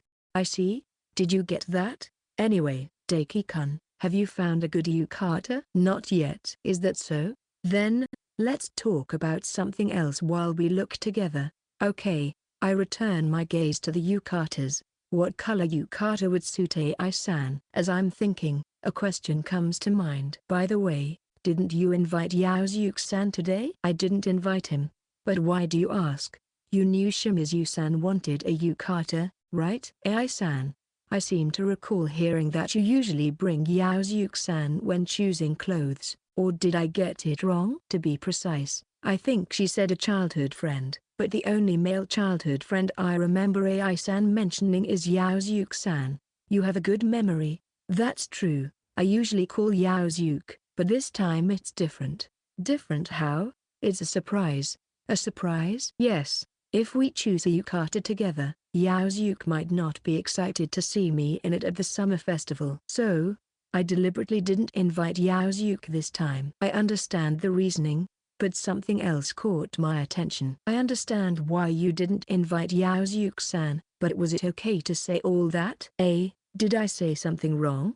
It sounds like you're saying that you like Yaozuke-san. Oh, that's what you mean. AI-san's expression doesn't change much as she speaks. It's okay. I already heard from Koha-san that she told you that I like Yaozuke. I had heard that Koha-san would apologize later, but I didn't know she had told AI-san that much. I see. Yeah, so don't worry about it. I thought it was okay for you to know, Deki-kun.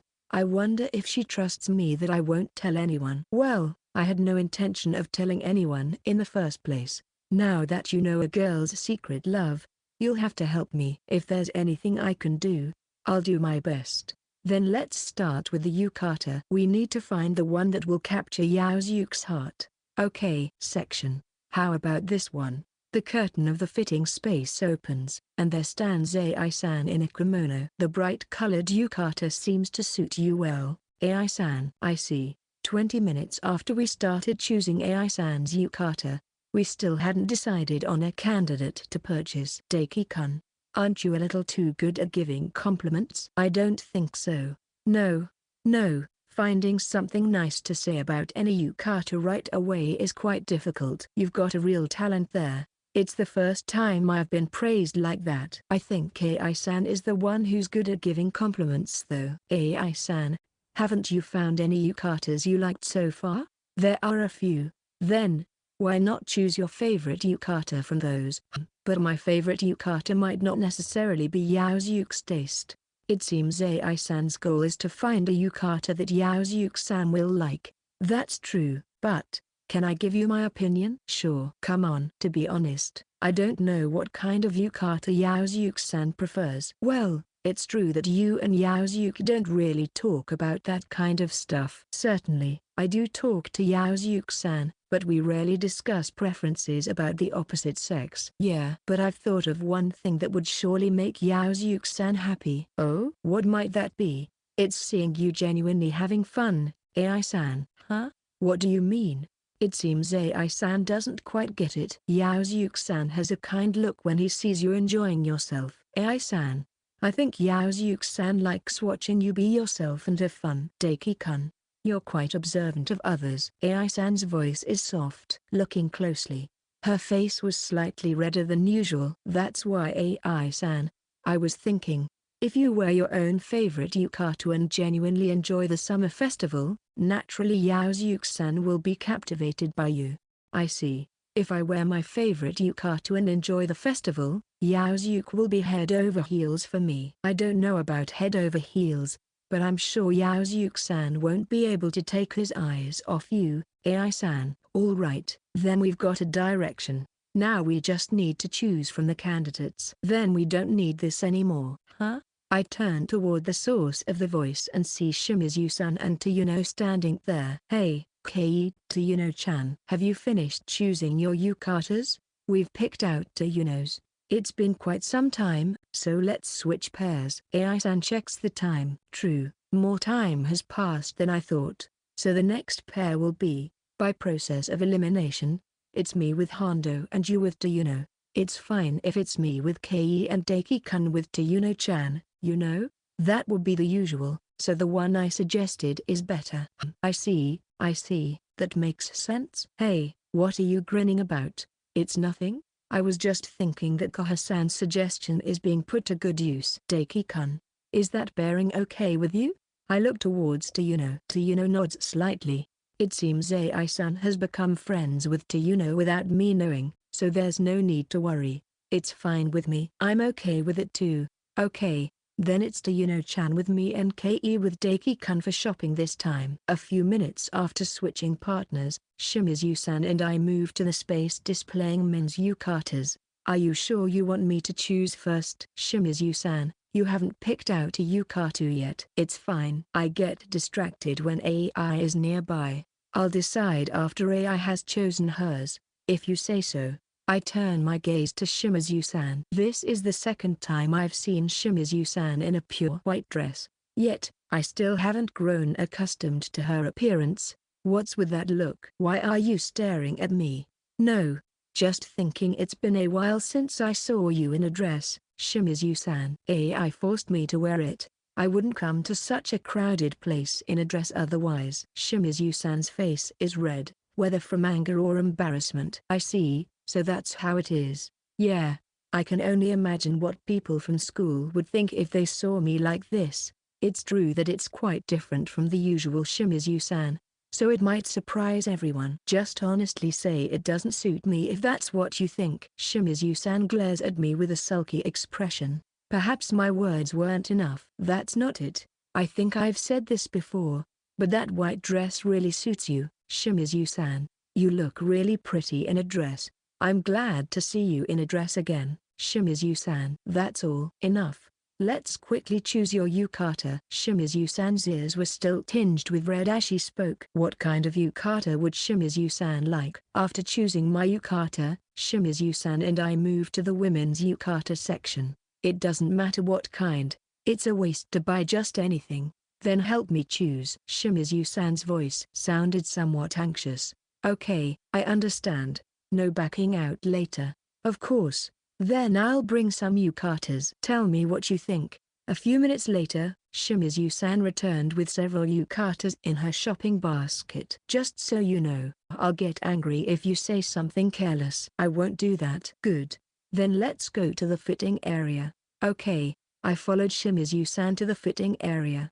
How about this one? The first yukata Shimizu-san tried on was a light blue one with several red goldfish swimming on it. It's a bright color, pretty cute. Cute. Well, it is a cute yukata. Tayuna might look good in it. Shimizu-san, I think you would look good in a cute yukata too. I'll knock you out if you're just saying that to be nice. I didn't mean to say that just to be nice though. It seems Shimizu-san is quite upset. Seriously now? Let's go to the next one. Shimizu-san closed the curtain again. After waiting a bit, I could hear Shimizu-san's voice. Ready? Okay. How about this one? The yukata Shimizu-san wore next was a white one with a distinctive light blue floral pattern.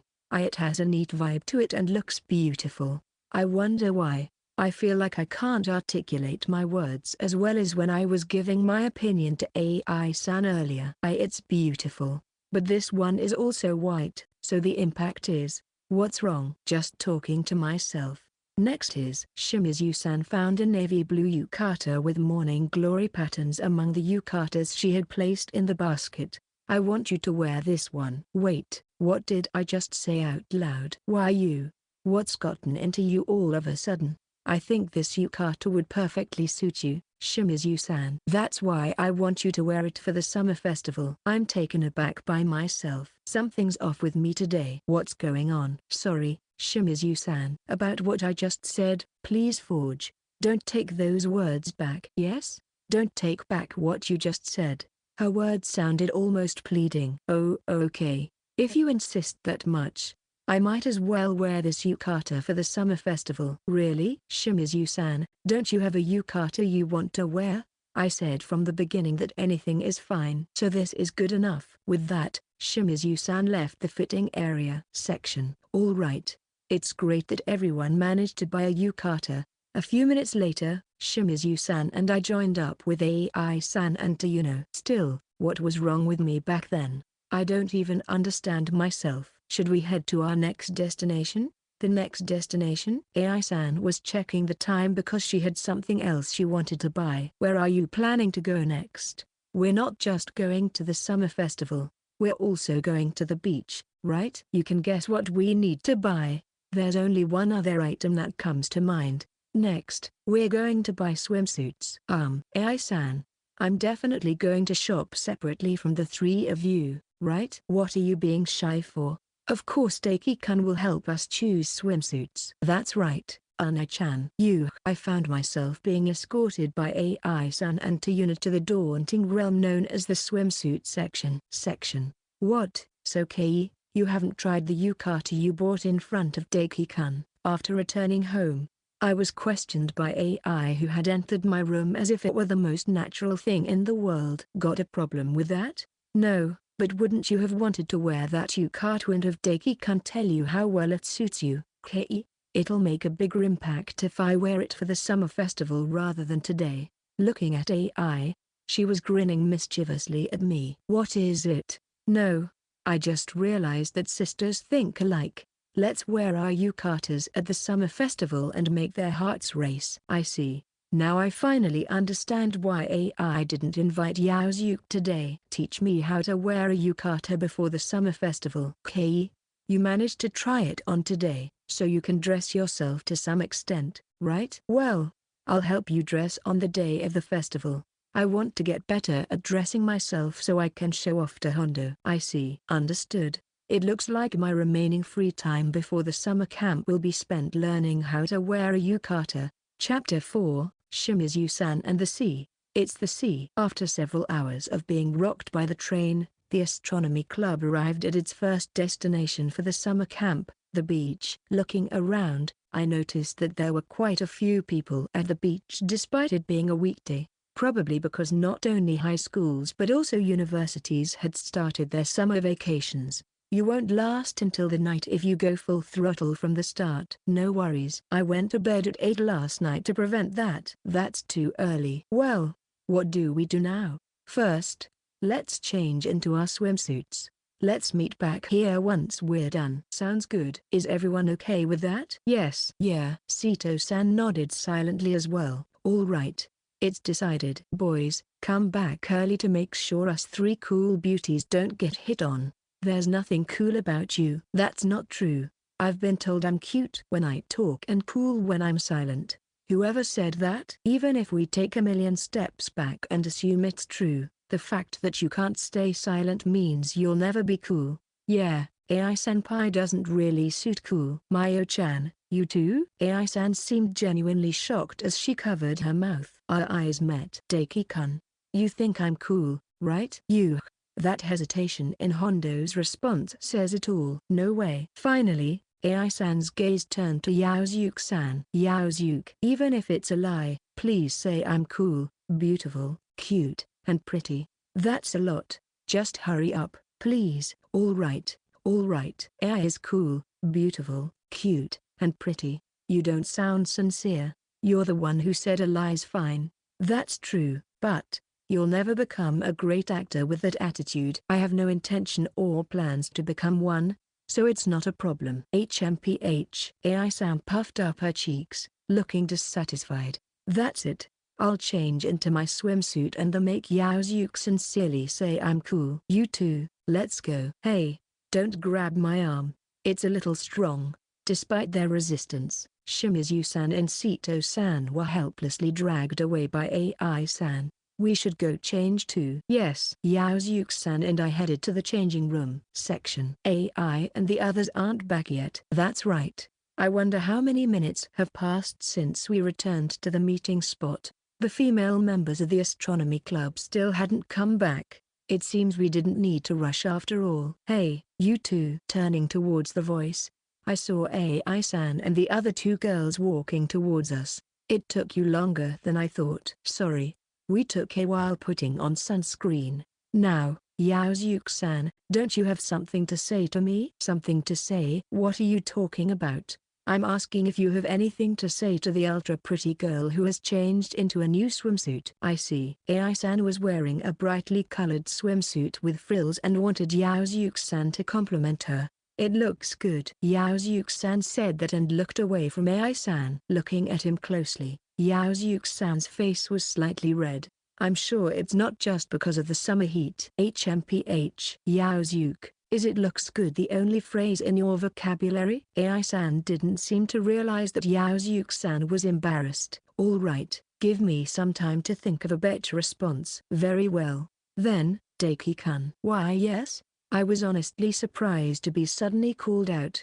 What was I being asked in this situation? During Yaozuke's thinking time, I'd like you to comment on Kei's swimsuit. What are you suddenly saying? Shimizu-san seemed even more flustered by the situation than I was. Daiki-kun is good at giving compliments. I want Yaozuke to learn how to compliment girls by watching Daiki-kun praise Kei. Why am I the one being complimented? It could be you or Sito. It could be. But is that okay with you, Kei? AI-san grinned as she looked at Shimizu-san. Shimizu-san glared at AI-san, but it had no effect. If Shimizu-san is not interested, I don't mind taking your place. Sito, you? Sito-san's expression was as unreadable as ever, giving no hint of her real thoughts. Come on. At this rate, Daiki-kun will end up praising Mayo-chan, you know? It seemed that I couldn't choose who to compliment based on my own will. As I thought this, my eyes met Shimizu-san's. Hey, Hondo. What is it? Instead of Sito. Her voice trailed off too quietly for me to catch the rest. Sorry, Shimizu-san. I couldn't hear you. Could you say that again? Shimizu-san glared at me for a few seconds before opening her mouth again. Praise me instead of Sito. Shimizu-san's face was flushed red as she shouted, all right. I nodded reflexively. The option to refuse didn't even exist in my mind. If Kei insists that much, I guess it can't be helped. Is that okay with you, Mayo-chan? No problem. That was my intention from the start. It seemed that Sito-san's earlier suggestion wasn't really serious. Sito, you set me up. I was just pushing a little since you were hesitant. Let's have Toshiya-kan praise Mayo-chan's swimsuit later. Okay, cheese. With that, the sound of a shutter echoed. AI-san had taken a photo of Sito-san with the smartphone she brought. Wow, it came out beautifully. Everyone, take a look. The smartphone screen displayed Sito-san in a one-piece swimsuit, making a peace sign. Despite the photo seemingly being taken by surprise, somehow Sito-san was ready for it. Are you going to send this photo to Matsuoka-kun? Yeah, I'll send it later along with the other photos. Toshiya-kun will definitely be thrilled. Indeed, Toshiya would probably cry tears of joy without any exaggeration. I see. Huh? Mayo-chan, do you not like it? If you do, I won't send it. It's not that I don't like it. It's just kind of embarrassing. Upon hearing this, AI-san hugged Sito-san tightly. Mayo-chan is blushing. This is too cute. AI-senpai, I can't breathe. Then Sito-san peeled AI-san off with an expressionless face. Oops. I lost my sanity to Mayo-chan's overwhelming cuteness. You're getting off track. Hondo looks confused. That's right. Kei wants to be praised by Daki-kun soon too. So take off that rash guard. Huh? Not huh. He can't see the swimsuit underneath if you don't take off that rash guard. Indeed, Shimizu-san was wearing a long rash guard, and it wasn't clear at a glance whether she was wearing a swimsuit underneath. You know what swimsuit I bought since we went shopping together, so I don't have to take it off. Daki-kun was with us at first, but then he went off to buy his own swimsuit, so he doesn't know what kind of swimsuit Kei bought. Do I really have to take off the rash guard? Of course. Daki-kun wants to see Kei's swimsuit quickly too, right? Hondo-kun is a leg fetishist. So it's fine as it is. Sito-san? An unexpected statement came out of nowhere. Mayo-chan, how do you know Daki-kun is a leg fetishist? Why did my preference for legs become common knowledge in the astronomy club? I was curious why Sito-san thought I was a leg fetishist. Matsuoka-kun mentioned it before. Toshiya. He probably meant no harm, but I'd have to remind him not to spread nonsense around later. I turned my gaze back to Shimizu-san. Her beautiful legs stood out even more because the rash guard covered the rest of her body. Noticing my gaze, Shimizu-san crouched down as if to hide her legs. Are you saying any exposed skin is fine with you? There were other people at the beach, so I wished she wouldn't use such misleading expressions if possible. That's not it. He was looking because they're Kei's legs, right? Whether I say yes or no, it feels like I could lose something important with this question. Is that so, Hondo? Being asked with an upward glance made my heart skip a beat, but my sixth sense was ringing alarm bells that a wrong answer could lead to disaster. I had to make up my mind. Shimizu-san's legs are attractive, so I couldn't help but look at it. I'm sorry. All I could do was apologize sincerely. Shimizu-san glanced at me a few times before slowly standing up. Well, it's not like I lose anything by being looked at, but if you look at some stranger's legs, I'll knock you out. Yeah, got it. All right. Then let's take off that rash guard quickly. It wasn't supposed to go like this. It was supposed to. Besides, Kei-san, you were the one who said that you don't lose anything by being looked at. Come on, muster up some courage. Do we really need to force her to take off the rash guard? Unable to watch any longer, Yaozuke-san threw Shimizu-san a lifeline. Yaozuke, you should think about my swimsuit instead. AI-san smashed that lifeline to pieces. Meanwhile, my eyes met Shimizu-san's once again. Do you want to see me in my swimsuit? Looking closely, Shimizu-san's cheeks were tinged with a faint blush. If you don't mind it, Shimizu-san. I told Shimizu-san without averting my eyes. After about 10 seconds of apparent hesitation, she seemed to make up her mind and quickly took her off her rash guard. How is it? The swimsuit Shimizu-san was wearing was a navy blue bikini. Perhaps still feeling embarrassed, Shimizu-san wouldn't meet my eyes. I observed her to give my impression. The swimsuit seemed to highlight Shimizu-san's good figure. Daiki-kun, it's about time you give Kei your impressions. I was startled. It seemed I had been staring at Shimizu-san longer than I had thought. Shimizu-san, you look really pretty in that swimsuit. I'll be mad if you're lying. I'm not lying. Shimizu-san, the swimsuit brings out a different charm from the usual you. I genuinely think you're beautiful. No need to go that far. It was not just her cheeks. Shimizu-san's face was now completely red. I see. You're quite something to come up with such natural compliments. Hondo-kun. Stop being impressed and take your turn. Yaozuke, what do you think of my swimsuit? Come to think of it, the reason I ended up giving my opinion on Shimizu-san's swimsuit was originally to buy Yaozuke-san time to think of compliments for AI-san. That swimsuit suits you really well and, how to say this? I think you're really cute. I see. Well, for Yaozuke, that's already pretty good. AI-san seemed to be struggling to hold back her smile. You're not very honest. Huh? Wrong. Come on, everyone, let's go. The sea is waiting for us. With that, AI-san started running towards the sea alone. She's running away. Yeah, AI-senpai dodged it. Hey, AI, don't run. What if you bump into someone? We chased after AI-san, who had run off towards the sea. Section. Phew. We really had a lot of fun. Yeah, my body is already sore. After enjoying the beach with beach ball games and swimming, we had come near a beach house to rest. Hey, isn't there a crowd gathering over there? AI-san pointed, and sure enough, there was a small gathering of people. Is something going on? I'm not sure. I don't remember reading about any special events today when I checked earlier. It looks interesting. Let's go check it out. We followed AI-san towards the crowd. It seems we have some new guests. The excitement is building. At the front of the crowd stood a swimsuit-clad Ani-san holding a microphone.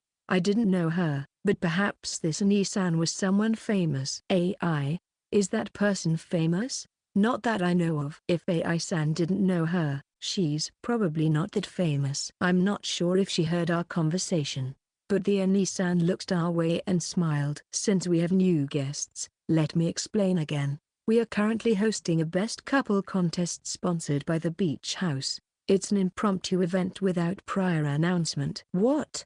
That explains why there was no mention of it when Yaozuke-san checked. It was a sudden event. Any couple can participate. Just answer a few questions from me, and the couple that makes my heart flutter the most will win. The prize for the best couple contest is a special dessert voucher that can be used at the beach house and is only valid today. That sounds nice. AI-san's eyes sparkled even more than usual. Hey, AI, you're not thinking of. Let's enter. Yaozuke, the special dessert is waiting for us, but we're not a couple. Nobody here knows that except for us. No one will find out if we keep quiet. Come on. Let's go. AI-san grabbed Yaozuke-san's arm and started to pull him toward the Ani-san. Yaozuke, just give up. We'll wait here. So go and make a scene. Kei, why are you talking like it's none of your business? Kei and Daiki-kun are entering too. Huh? What? I feel like AI-san just said something outrageous. Why do I and Hondo have to participate too? Because the more of us there are, the higher our chances of winning, right? I want to eat that special dessert today. I'll do anything for that. Is AI-san thinking of this as a chance to appeal to Yaozuke-san, or does she really want to eat the special dessert that badly? I hope it's the former. Don't drag me into this. I'm not going to participate. That's for sure. Oh, really? What now? Kei, you're just afraid of losing to me. Well, it can't be helped. There is no little sister who surpasses her older sister. AI-san flashed a mischievous grin, provoking Shimizu-san like that. Fine. What? Speak up. I can't hear you. I said fine.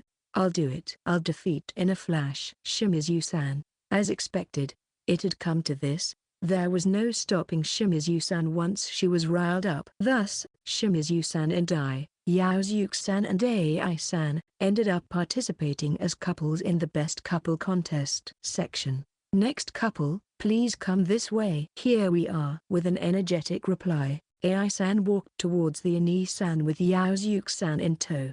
Ani-san handed each of them a microphone. What a fresh pair we have here. First, could you please tell us your names? I'm Shimizu Ai. I'm Seikata Yaozuke. Such a lively girlfriend you have. Thank you very much. Now, let's move on to the questions. When did the two of you first meet? We first met in kindergarten as Yaozuke-san answered Ani-san's question with a flat tone. So, you two are childhood friends? Yes. Yaozuke and I have been inseparable childhood friends since our kindergarten days. Wow, that's lovely, childhood friends. The Ani-san seemed visibly more excited upon hearing that the two were childhood friends.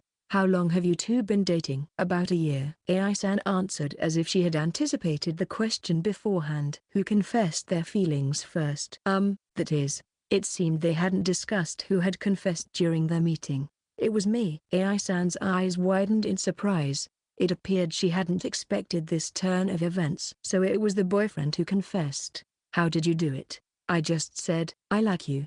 Please go out with me. Simple, but a lovely confession nonetheless. And how did you feel about it, girlfriend? That. I was really happy. It filled my heart with warmth. Ai-san smiled softly as if Yaozuke-san had really said those words to her. Such a youthful romance. Next, could you tell us what you like about each other? Let's start with the boyfriend. It's the way she always brightens the surroundings with her cheerful smile. Hearing Yaozuke-san's words, Ai-san blushed. It seemed Yaozuke-san truly felt that way, as he answered without hesitation. Your girlfriend's smile is indeed charming. And what about you, girlfriend? What do you like about your boyfriend? Despite all his teasing, he's always there for me whenever I'm in trouble. Ai-san's response didn't seem insincere either. He sounds like a kind boyfriend. Now, this might be a difficult question to answer, but do you think there are any flaws in your partner? Yes. Ai-san raised her hand enthusiastically. Then, girlfriend, please go ahead. He hardly ever compliments me. That's what she says. Boyfriend. Ani-san prompted Yaozuke-san for a response with a laugh. I'll try to do better. He seems like a shy boyfriend. On the other hand, boyfriend, do you think there are any flaws in your girlfriend? Yaozuke-san made a contemplative gesture and then unexpectedly smiled. None in particular. Not even one? No, she may lack some things compared to others, but I think that's part of AI's charm as well. As Yaozuke-san finished his statement, cheers erupted from the audience. The highlight of the day. Your girlfriend is truly loved. AI-san couldn't hide her joy, smiling broadly. Now, let's move on to a random question. Girlfriend, could you please pick a number from 1 to 20? Lucky number 7. All right.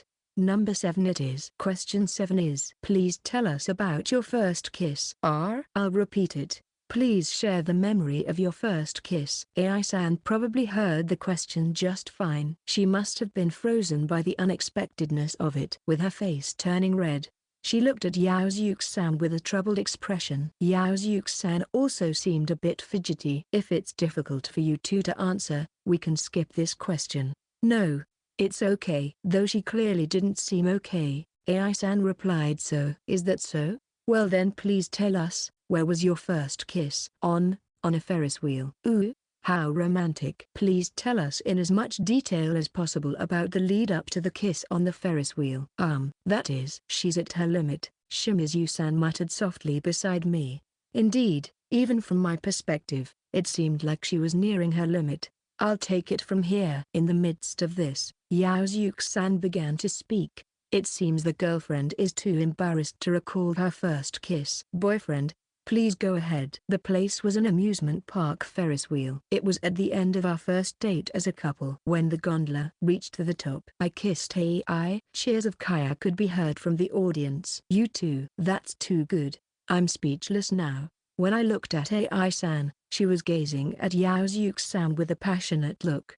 We'd love to hear more, but it seems we're running out of time. Lastly, if there's anything you'd like to say, please go ahead. I was so happy that Yaozuke praised me a lot today. The best couple contest is amazing. It makes me happy to hear you say that. Both of you, Thank you very much. Yaozuke-san and Ai-san returned the microphone to Ani-san and came back to us. Phew, that was nerve-wracking. You looked as calm as ever to me. Really? Well, next up are Kei and Daiki-kun. Relax and good luck. Ai-san lightly patted my back and Shimizu-san's. Now, let's welcome the next couple. Please come this way. Shimizu-san and I exchanged glances and nodded slightly. I matched my pace with Shimizu-san as we slowly approached the Ani-san. First, may I have your names, please? Honda Daiki, Shimizu Kei. If my memory serves me right, the young lady before also had the surname Shimizu. Are you sisters by any chance? Technically, Ai-san is waving her hand, but Shimizu-san is completely ignoring her. I see. The sisters each bring a partner to the beach. Is this what they call a double date? Well, sort of. Shimizu-san nodded with a frown, perhaps thinking it would be more complicated to deny it. That sounds lovely. Oh, I've strayed off topic. Let's move on to the questions. When did you two first meet? Back in middle school. I had thought I first met Shimizu-san in our first year of high school. But I remembered a few months ago when we talked behind the gym that we had actually met in middle school. Were you classmates, or perhaps clubmates? Neither. Is that so? Then how did you come to meet? I was pondering how to answer. Shimizu-san and I were neither classmates nor in the same club in middle school. As I was thinking, Shimizu-san beside me began to speak. He appeared when I was in trouble and helped me out. So from the very first encounter, your boyfriend was like a hero to you. Shimizu-san neither confirmed nor denied. She turned her face away, so I couldn't see her expression, but I could see her ears turning red. How long have you two been dating? 3 months. This was something we had agreed upon beforehand. How sweet. You're a fresh couple. Who confessed to whom? I did. It was the boyfriend. Could you share with us how you confessed? I had heard the questions asked to Yaozuke-san and Ai-san, so I knew this question would come to us too. However, we hadn't thought about it during our planning, so I needed to come up with the words of confession on the spot. After racking my brain, a certain memory came to mind. I cornered Shimizu-san against a wall, slammed the wall with my hand, and said, I won't hand you over to anyone. Stay by my side forever. Hey, that's... Shimizu-san seemed to realize. Yes, this was a line I had said to Shimizu-san during a game of King's Game with the Astronomy Club members. Thinking about it calmly, I realized that it was a line that was too cliché. A real-life Kabuden. The boyfriend is more assertive than I thought. The Ani-san clearly lost her composure.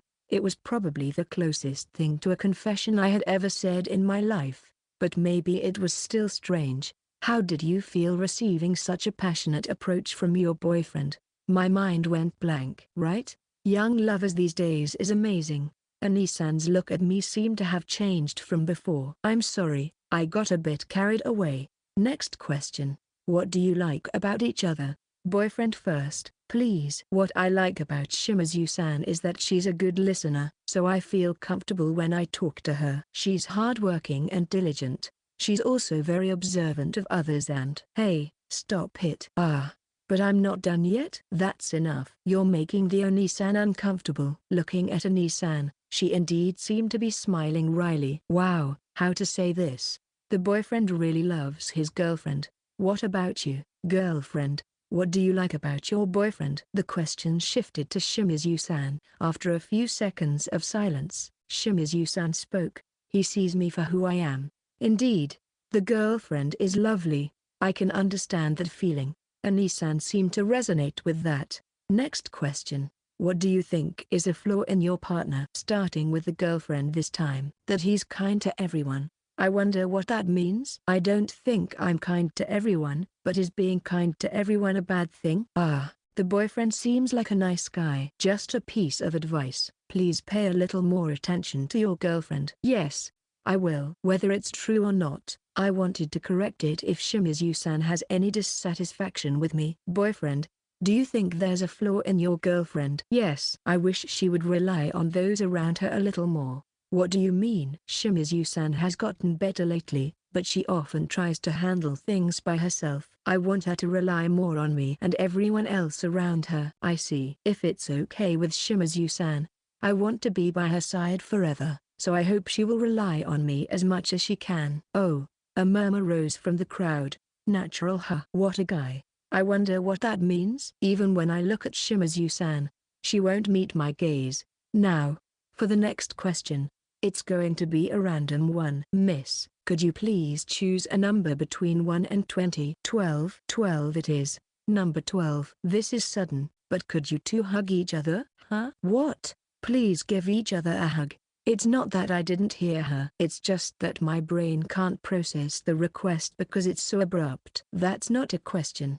Actually, while I said it was a random question, I also prepared some actions for you to do. Now, either of you, please give us a warm hug.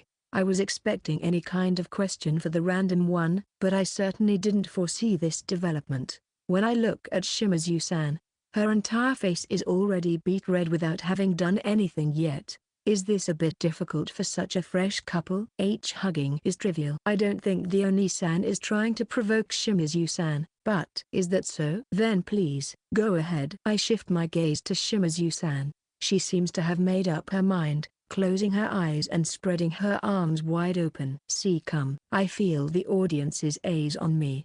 Since Shimizu-san has braced herself, I must respond in kind. I slowly approach Shimizu-san and embrace her. Ooh. I can feel my heart beating faster than usual because we are both in swimsuits. Our skin is directly touching. I try my best not to be conscious of Shimizu-san. Shimizu-san, I wish you wouldn't make such a suggestive sound. Both of you. Thank you for that heart-pounding hug. With that, we both take a step back from each other. That was close. I don't know what might have happened if we had continued hugging any longer. Looking at Shimizu-san, her eyes seem a bit dazed. I'd love to hear more, but it looks like we're out of time. If there's anything you'd like to say before we finish, please go ahead. I'm glad I got to know more about Shimizu-san. Thank you very much. I leave with Shimizu-san, who has become silent, away from the Ani-san. Daiki-kun, you did well. Thank you. The best couple contest continued, and the beach was buzzing with excitement. We're a bit late.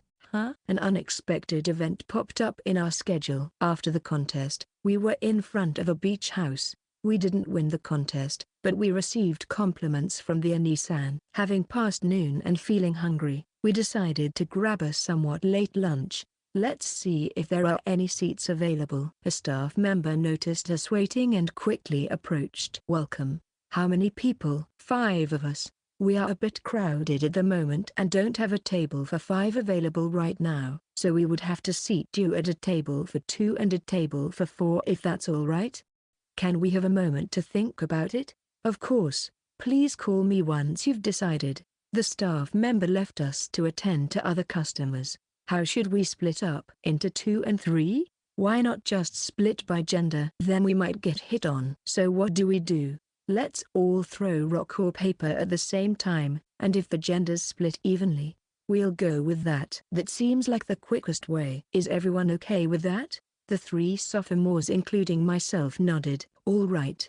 It's decided. Ready, set, go. At the same time, everyone put their hands forward. This turned out to be an unusual combination. Indeed, it might be so. The grouping ended up being me with Sito-san and Ai-san, while Yaozuke-san and Shimizu-san were seated quite far from us. We could see them but couldn't hear their voices. After placing our orders, the 3 of us were waiting for our food. Well, the fact that we ended up as this trio must be some kind of fate. Would you two mind listening to me for a bit? Of course, we'll listen. Thank you, Mayo-chan. So, do you think Yaozuke likes me? SPFFT. I nearly spit out the water I was drinking. Daiki-kun, are you okay? I'm fine. It was so sudden. So it surprised you, huh? I was honestly very surprised because I hadn't expected her to ask such a thing at this time. Why do you ask that? Well, you see, I like Yaozuke. I knew that. Huh? Did I ever tell you, Mayo-chan? Not directly. But I've been watching you and Sakata-senpai since our freshman year. So even I can tell that much. Mayo-chan knew too? It's embarrassing but also kind of nice. Ai-san showed a bashful smile while twiddling her fingers. I went off topic. The reason I asked you that question is because I'm feeling anxious. Anxious? The final term of our last year in high school has just ended, and the time that follows will fly by in the blink of an eye with all the entrance exam studies. If things continue this way, Yaozuke and I might end up going to different universities and gradually lose touch. I don't want that to happen, so I'm hoping Yaozuke will confess his feelings to me. I see. That's what's been on your mind. I understood the intent of the question. However, there was something I still didn't grasp. Can I ask something that's been on my mind? What is it? AI-senpai, why don't you confess first? That had been on my mind too. It seemed more like AI-san to take the initiative to confess rather than wait. Faced with Sito-san's question, AI-san made a bitter face. That's because what? Because Yaozuke is too kind. What do you mean? I knew Yaozuke-san was kind, but I couldn't see how that related to AI-san waiting for a confession from him. If I were to confess, I'm sure Yaozuke would accept my feelings, but Yaozuke is so kind that even if he didn't like me back, he might accept my feelings just to avoid hurting me. Maybe this is purely my selfishness, but I really wish Yaozuke would be the one to confess to me. AI-san's expression was tinged with a melancholy I had never seen before. Do I really lack charm as a girl? It was then that Sito-san pinched AI-san's cheek. Ouch. Hearing that, Sito-san finally let go of AI-san's cheek. Do you understand why I pinched you? Because you didn't like what I was saying? No, it's because you were belittling my AI-senpai. What do you mean? AI-senpai is attractive. I'm sure Sakata-senpai thinks so too. I won't forgive anyone who belittles AI-senpai, even if it's AI-senpai herself. It seemed that Sito-san was angry with AI-san. Mayo-chan, you were saying earlier that I'm not cool. That's because it's also true. That's harsh. AI-san was shocked by Sito-san's words, but soon her usual smile returned to her face. You're merciless, Mayo-chan. But thanks to you, I feel better now. That's good. AI-senpai, you are better off when you're lively. That's part of my charm.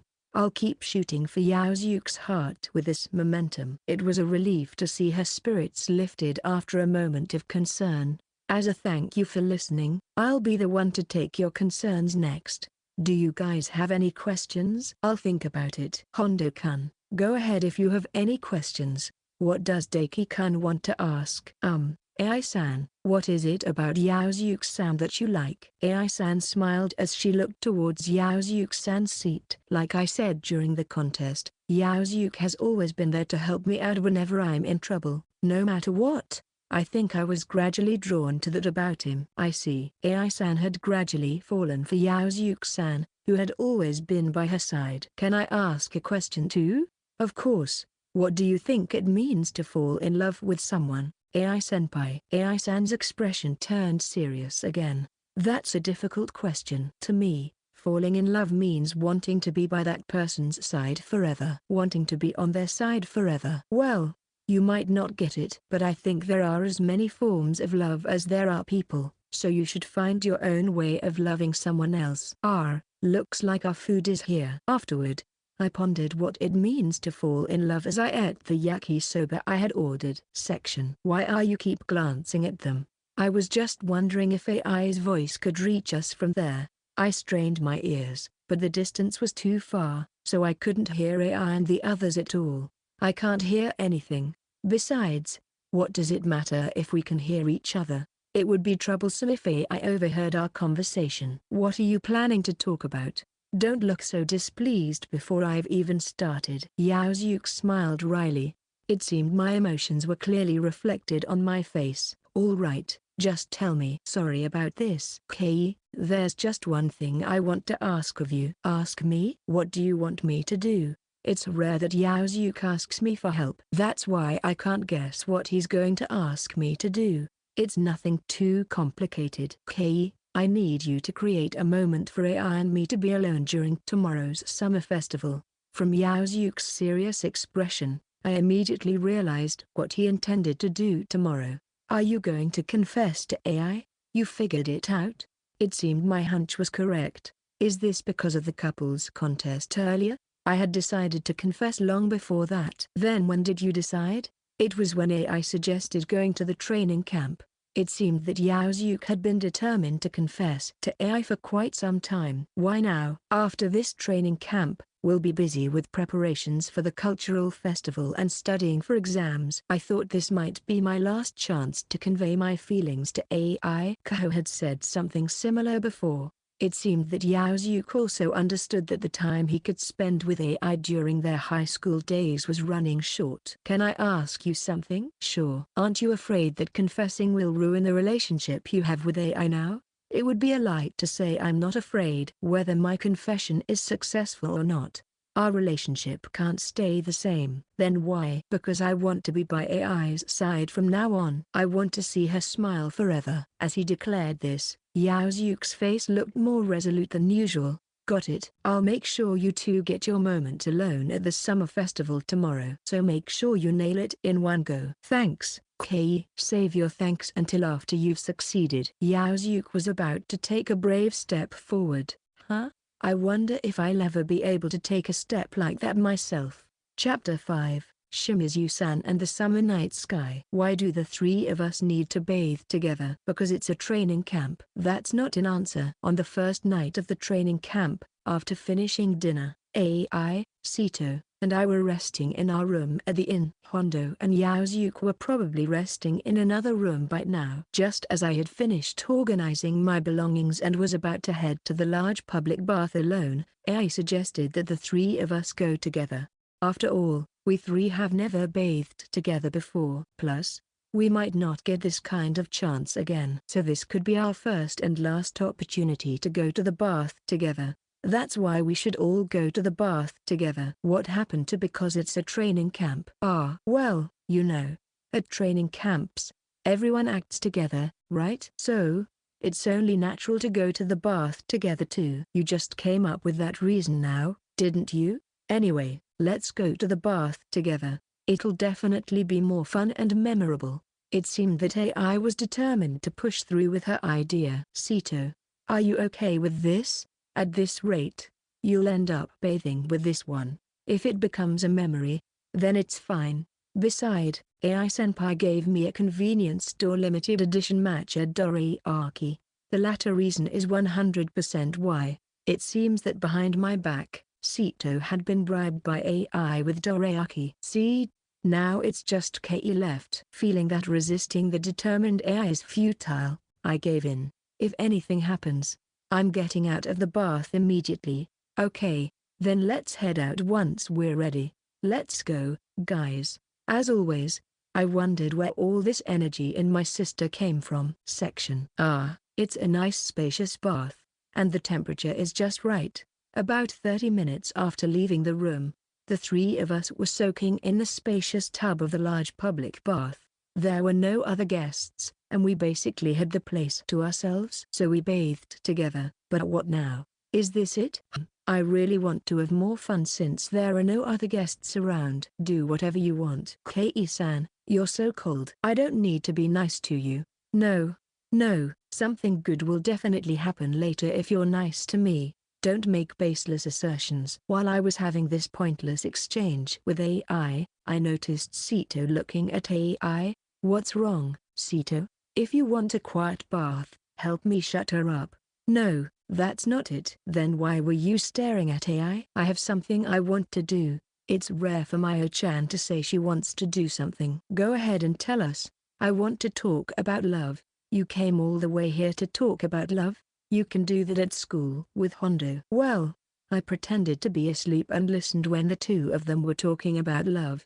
Indeed, you get a lot by talking about love with Hondo-kun. But I also want to talk about love with AI-senpai and Shimizu-san. Sito's expression didn't change, but her voice seemed more serious than usual. Sure. Why are you surprised, Sito? Because when I tried to talk about the person I'm interested in, Matsuko-kun, before, you evaded the topic. At that time, Mayo-chan didn't know much about love, so you took everything I said at face value, right?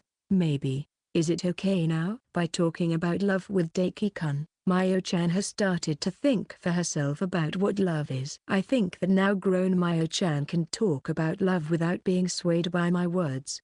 It seemed that AI was genuinely considering Sito's feelings. So, Shall the trio of pretty girls start the love talk? Why am I automatically included in this? Mayo-chan said she wanted to talk about love with the both of us, including Kei. It's only natural for you to participate. You can have a love talk with just the two of you. Just ignore me and talk amongst yourselves. Shimizu-san, you don't want to talk about love with me? Sito looked straight at me.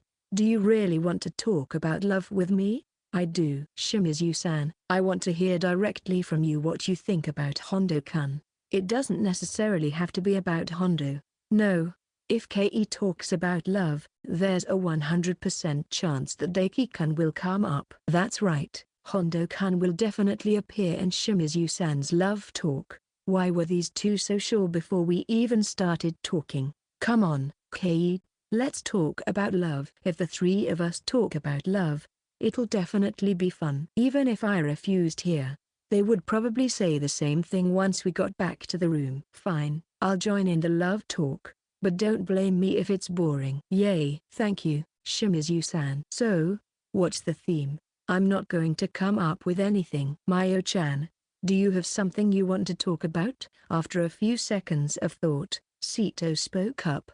I want to hear what the two of you were thinking during the best couple contest earlier today. Oh, that's a good one. Fine, but what are you going to talk about? I'll mainly be the moderator. If you two have any questions for me, I'll answer those as well. Well, if you're okay with that, then it's fine by me. If the person is keen on being the moderator, I have nothing in particular to say. Then let's get started. First question. How did it feel for you two to become pretend lovers with someone you're interested in, even if it was just for a short while? Starting off with a bang, aren't you, Mayo-chan? I too thought we would start with lighter questions. I figured I don't need to hold back with AI-senpai and Shimizu-san. For me, I was happy. Even if it was a lie, being Yaozuke's lover filled me with so much joy I wanted to scream. What about you, Kei? It wasn't anything special. That's a lie. What's your real feeling? Come on. It's just us here. You can be honest. As expected, AI wouldn't be satisfied with my evasive answers. It wasn't bad. You should just say it made your heart flutter with happiness. Nobody said anything like that. They say to hear 1 and know 10, but with AI, the other 9 are fabricated. What about you, Mayo-chan? Me? Yeah, Mayo-chan. How would you feel if you became pretend lovers with Toshiya-kun? That seems like a difficult question. It's hard enough to consider what it would be like to be lovers, let alone pretend ones, which implies it's not real. I wonder what Sito thinks.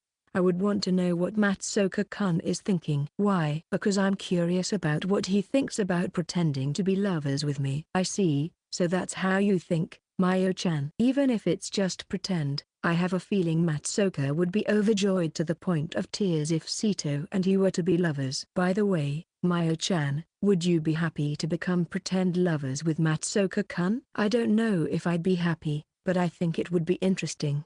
Hopefully, Matsuoka-kun would find it interesting too. Yeah. Sito nods slightly. It seems AI has no intention of conveying Matsuoka's feelings to Sito. Back to being the moderator. How did you both feel about the responses when asked about confessions? If I recall correctly, during AI's turn, Yaozuke gave a simple confession, and during mine, Hondo confessed with a Kabiden wall slam. It was nice. It made me think that maybe such a confession could actually happen. Don't fabricate your own memories. Do you both want to be confessed to in that kind of way? I'm taken aback by the question. Sito already knows that Yaozuke will confess to AI at tomorrow's summer festival. Could it be that this whole love talk was to find out AI's ideal confession scenario? I look at Sito, but as usual, there's no change in her expression. I can't tell what she's thinking. It's a tough question. I don't really have specific words I want to hear or a particular place in mind. So you don't have any particular preferences? No, there is something I care about. What's that? Feelings. I want a confession that makes it clear to me how much someone loves Shimizu AI. I see. I wonder how to explain this to Yaozuke. Maybe I should just tell him to put his heart into the confession. What about you, Shimizu-san? In my case, it actually happened. That's right. So, Kei-san, you've already been confessed to? That was something you made Hondo do and say. TSK, you remembered. It would be more surprising if Hondo said something like that without anyone telling him to. Next question. Shimizu-san, how did it feel to hug Hondo-kun? Why are you targeting me this time? You and Hondo-kun were the only ones who hugged. Besides, AI-senpai and Sakata-senpai are used to hugging. We don't hug that often, and I've hardly ever hugged him in a swimsuit. AI adds a clarification to Sito's explanation. In their case, it's just AI hugging Yaozuke on her own initiative. So, how was it, the hug with Daiki-kun? That was, well, I remember the moment I hugged Hondo. I could still feel the warmth where we touched. At that time, Kei was totally enjoying the hug with Daiki-kun. Don't say things on your own. Then how was it? I just thought he was stronger than I expected. His embrace was strong. Silence envelops the large bath. When I look at AI and Sito, they're looking at me with an expression that can only be described as lukewarm. What is it with you two? Well, Kei, you're surprisingly stoic, aren't you? What? How could she say that? There are things you can say and things you shouldn't. Who's stoic? I also think Shimizu-san is stoic. You're on that side too. That can't be right. I'm definitely not stoic, but it's hard to argue when it's 2 against 1. I slowly stand up. Haven't we talked enough? I'm getting out of the bath. But we're just getting warmed up. The main part is yet to come. How long do you plan to talk here? I'm going to get dizzy from the heat. I'm going to go outside and cool off. Can't be helped. Huh? All right. But it's pretty dark outside now, so be careful. How old do you think I am? I got out of the bath and made my way to the changing room section. What should I do? I can't sleep. In the dimly lit room with the lights turned off, I was wide awake. I glanced at Yaozuke-san. He must have been very tired, as he was quietly breathing in sleep, not even 10 minutes after getting into his futon. Tomorrow, I'm going to confess my love to AI, so please somehow get me some time alone with her. Yaozuke-san's earlier words replayed in my head. I was really surprised because I hadn't thought he planned to confess during the training camp. Yaozuke-san said he decided to tell me at the last minute because he thought AI-san might notice if he spoke about it beforehand. Even so, a confession. My heart wouldn't stop pounding. At this rate, I wouldn't be able to sleep and it would affect me tomorrow. To cool my head, I decided to go outside. Once outside, the night sky was filled with countless shining stars. As I looked up at the sky, I heard voices coming from somewhere. One of them was a voice I recognized, so I hurried toward the source of the sound. Hey! Right under the streetlight, I saw Shimizu-san and an unfamiliar man. From this distance, it seemed like they were arguing. A thought flashed through my mind. Maybe Shimizu-san was being hit on by that guy. I ran and interjected between them. Is there a reason you're bothering someone important to me? The Unai-san looked taken aback as I glared at him with all my might. Hondo, why are you here? And what do you mean by someone important? I turned my gaze to Shimizu-san. Her face seemed a bit red, but otherwise, she looked normal. Relieved, I turned my attention back to the Unai-san. At that moment, my shoulders were grabbed firmly. The Unai-san's face, when I looked at him, seemed somehow relieved. Thank goodness. Mr. Boyfriend, could you please tell me where this place is? What section? Thank you so much. I won't forget this favor. As it turned out, this Unai-san's intention wasn't to hit on Shimizu-san. He had gotten lost during his solo trip. His smartphone battery had died, and he was at a loss when he happened to meet Shimizu-san and asked for directions. Shimizu-san wanted to help, but she had left her smartphone in her room and didn't know the area well enough to give directions. That's when I appeared. Since I had brought my smartphone, I was able to help this Unai-san find his way. No, I should apologize for glaring at you at first. I bowed my head to Unai-san. No, if I saw my girlfriend talking to an unknown man, I'd react the same way. So don't worry about it. Well then, I should be going now. Take care of your girlfriend. That's not it. Give it up. That guy doesn't listen to others. The misunderstanding remained unresolved until the end, and the Unai-san left us. Then it was just me and Shimizu-san left. He's gone, huh? He was a noisy guy. Ha ha. Indeed, That Anna-san might have been a bit lively. Why were you outside? Shimizu-san. Just came out to cool off. What about you? Why did you come outside? Yaozuke-san had told Shimizu-san that he would confess to Ai-san tomorrow. So, it should be fine to tell her why I came outside. I was thinking about tomorrow's confession, and it got me a little nervous.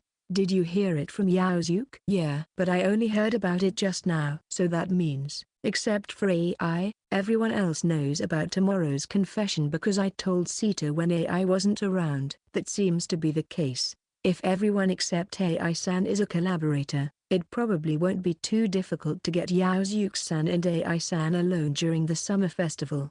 I hope tomorrow's confession goes well. If Yaozuke doesn't chicken out, it should be fine. Then I'm sure it will be okay. The conversation paused, and silence flowed between us. Shimizu-san was the first to break it. Hey, Hondo. What is it, Shimizu-san? What are you going to do now? I'm not sure whether to go back to the room or not. What about you, Shimizu-san? I'm not planning to go back to the room yet.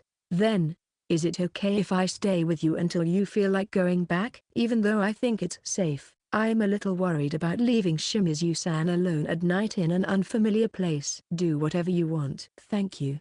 Since Shimizu-san was looking up at the night sky, I turned my gaze there as well. While looking at the shining stars, I remembered something I had forgotten to tell Shimizu-san. Shimizu-san, I'm sorry. For what? Because in the end, that Anna-san still end up thinking that you and I are a couple. I tried to explain several times while giving directions, but that Anna-san didn't listen until the end. That guy doesn't listen to people, so it's not your fault, maybe, but I feel bad because I thought you might not like being thought of as my girlfriend. Others might also have thought we were a couple at the beach contest, but Shimizu-san was focused on competing with AI-san at that time. I waited a bit, but no words of affirmation or denial came from Shimizu-san. She was probably being careful not to hurt my feelings. As we quietly watched the stars, it was Shimizu-san who broke the silence. Like earlier, you should be more careful with your words. Can you tell me which words were wrong? If Shimizu-san felt uncomfortable, I wanted to avoid using those words in the future. You don't know?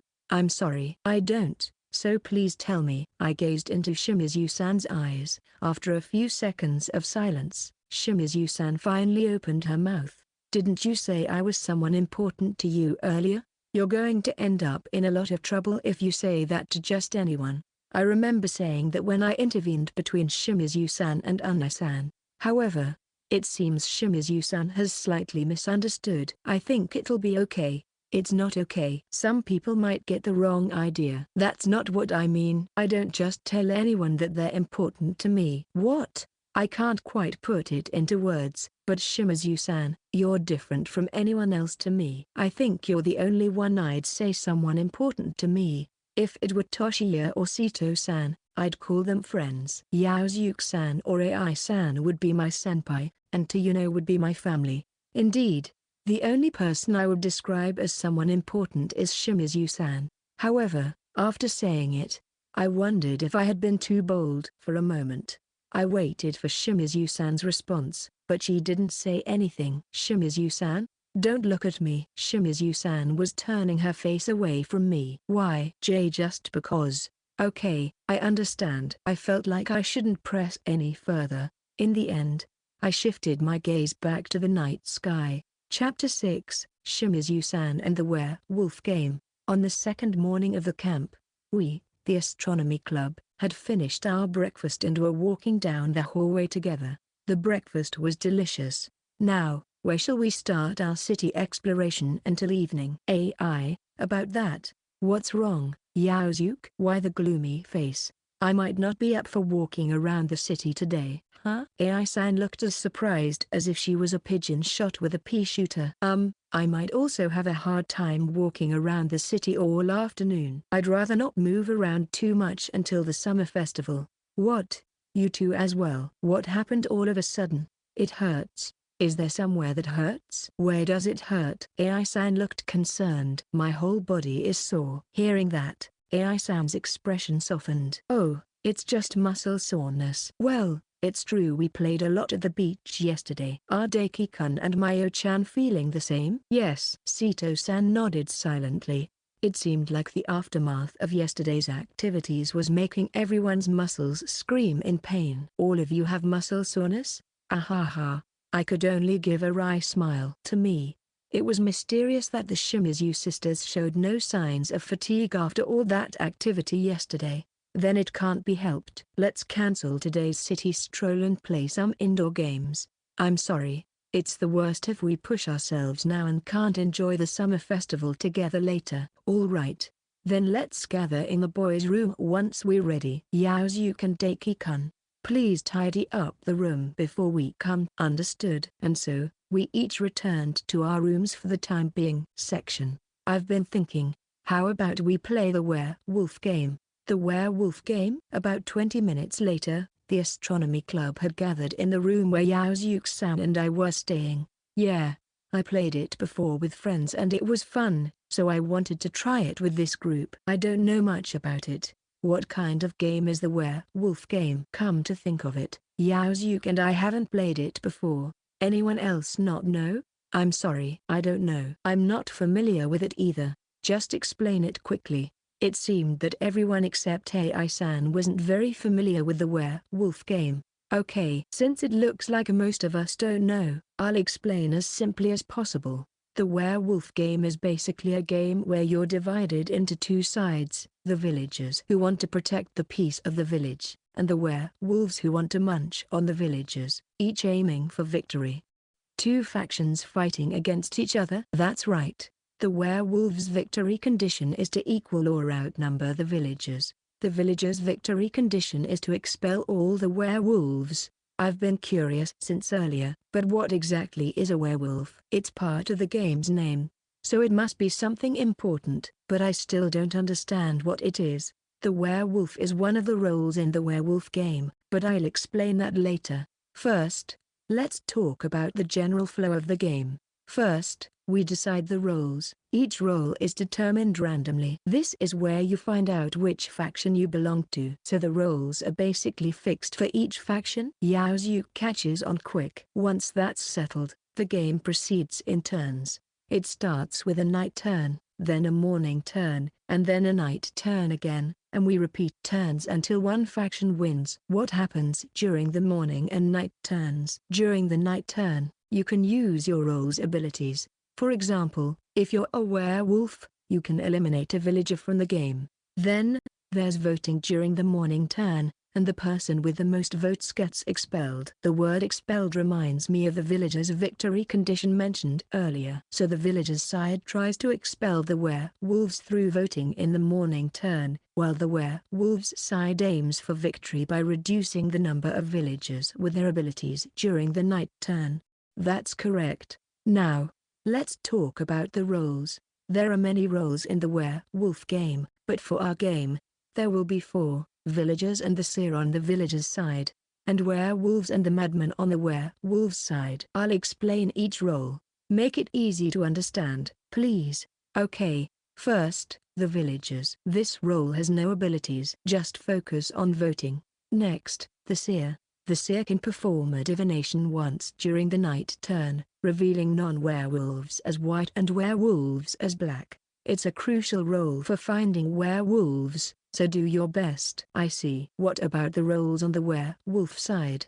The werewolf, as I mentioned a bit earlier, can eliminate someone during the night turn. Since we have a small number of players, eliminations will start on the second night. The madman is an ally of the werewolves. They have no abilities, but they should play smart to prevent the werewolves from being chosen in the morning votes. Note that the madman appears white when divined by the seer. How should the madman help the werewolves? Indeed, without any abilities, it seems the madman can't do much besides vote in the morning turn. One example is to pretend to be the seer. If there appear to be 2 seers, it'll cause confusion about who's the real one, right? Even if the real seer identifies a werewolf and claims they're black, if the madman posing as a fake seer accuses someone else of being black, then the others won't know who's telling the truth. Let's learn the rest as we play. For this game, we'll have 2 villagers, one seer, one werewolf, and one madman. Will use an app on my smartphone to manage the game. Pass my phone around to check your rolls, please. And so, the werewolf game began among the astronomy club members. Section. After a few rounds, it became clear that AI-san was good at causing chaos when on the werewolf side. Yaozuke-san was adept at consolidating everyone's opinions to find the werewolf, and Sito-san, with her poker face, could navigate smoothly even when she was a werewolf. The voting results are in, and the person with the most votes is Kei-san, and Kei-san is a werewolf. How did you know? Well, it's written all over your face. You were a bit too fidgety. When Shimazu-san was a werewolf, she acted suspiciously and got caught. And when she was on the villagers' side, she was swayed by the werewolf's words and voted for the wrong person.